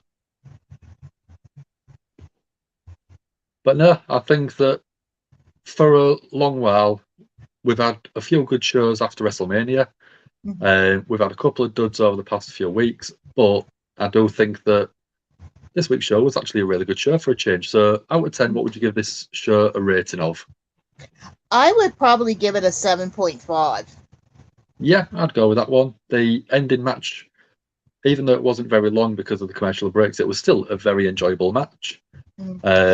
We've just had Chris Johnson think that Dominic will turn heel sooner or later. Yeah, I think it will happen at some point. But I don't think it will be more going into WrestleMania next year in a storyline around that. Who was your performer of the night so far then? I would say my performer of the for the night would have been AJ Styles. Yeah, good promo. Always brilliant work in the ring.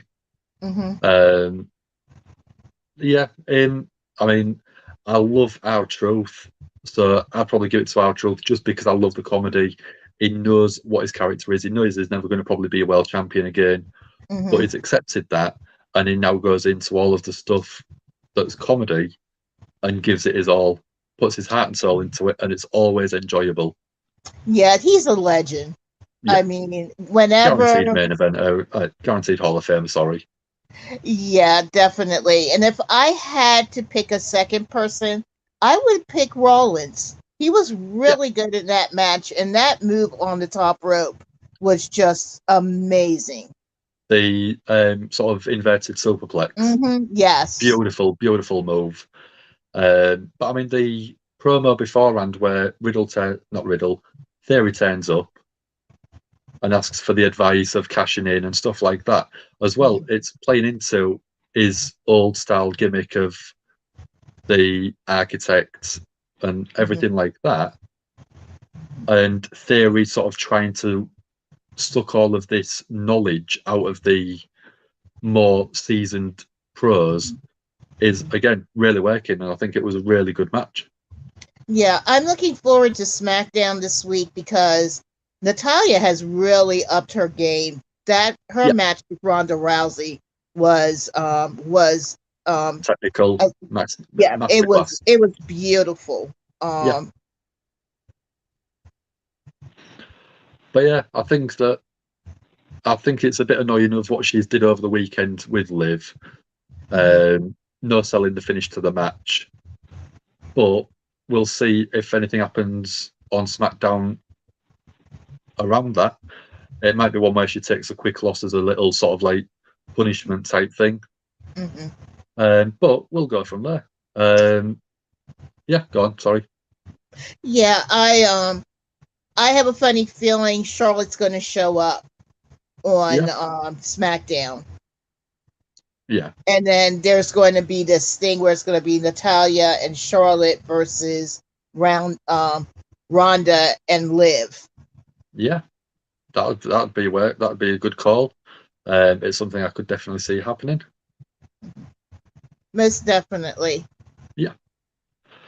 But yeah, thank you very much for jumping on. It's nice to have, like I said, it's always nice to have everyone else's opinion. But yeah, thank you very much again for joining me. No problem. No problem. Are you in on Wednesday for Dynamite with Ant? I presume it'll be Ant. Yes, I am. I'm still in awe of the Brody King Mox match, which was just amazing, and I'm interested also. I'm gonna butcher his name. Tashihaki. Yeah. He's just amazing. I hope he's only there, I think, for 3 months. Yeah. But I'm hoping AEW. I think I remember hearing. Yeah, I hope AEW will sign him because he's amazing. Yeah, but then again, people complain that AEW has too many wrestlers again now. But when you've got a phenomenal talent like that, you try and snap him up. Claudio Castagnoli, he's a massive, massive in-ring worker. He's proven he can perform in the ring. He's proven he can talk. So why wouldn't you snap someone like that up when they become available? Yeah, and his style is different from everyone else's because he and Mox have that technical skill, but they also can brawl. Yeah. So that's always entertaining because you never know what you're going to get. Like when Mox went technical with his match on Brody, that really surprised me. Yeah. It shows how good Mox is. He can do a good street fight type match. He can do a good brawl. He can do a good technical masterclass as well. And you just never know depending on who he goes up against, what sort of match you're going to get. And that's what makes AEW so intriguing because they have a stable of those type of wrestlers. So it makes the matches really interesting. I always look forward to Wednesday nights because you watch just want it. To see Moxley. No, I don't want to just see Moxley. I mean, I just love the different styles of the different wrestlers, and I love how they produce their shows where it flows so much that the time, you're sitting there and you're like, wow, it's already 9:50 or it's already 9:30 because the matches are so enjoyable because the flow is so good. Yeah. I'd love to be able to watch it at 9:50. At the minute, it's 4:20 in the morning in the UK. Yeah, you need to go get some sleep. But I have my energy to keep me going. I'm fine. Are you off tomorrow? Are you off tomorrow? Yeah, I very rarely work a Tuesday. That's why I can do Monday Night Raw most of the time. So it just makes it easy. My rota near enough is every Tuesday off.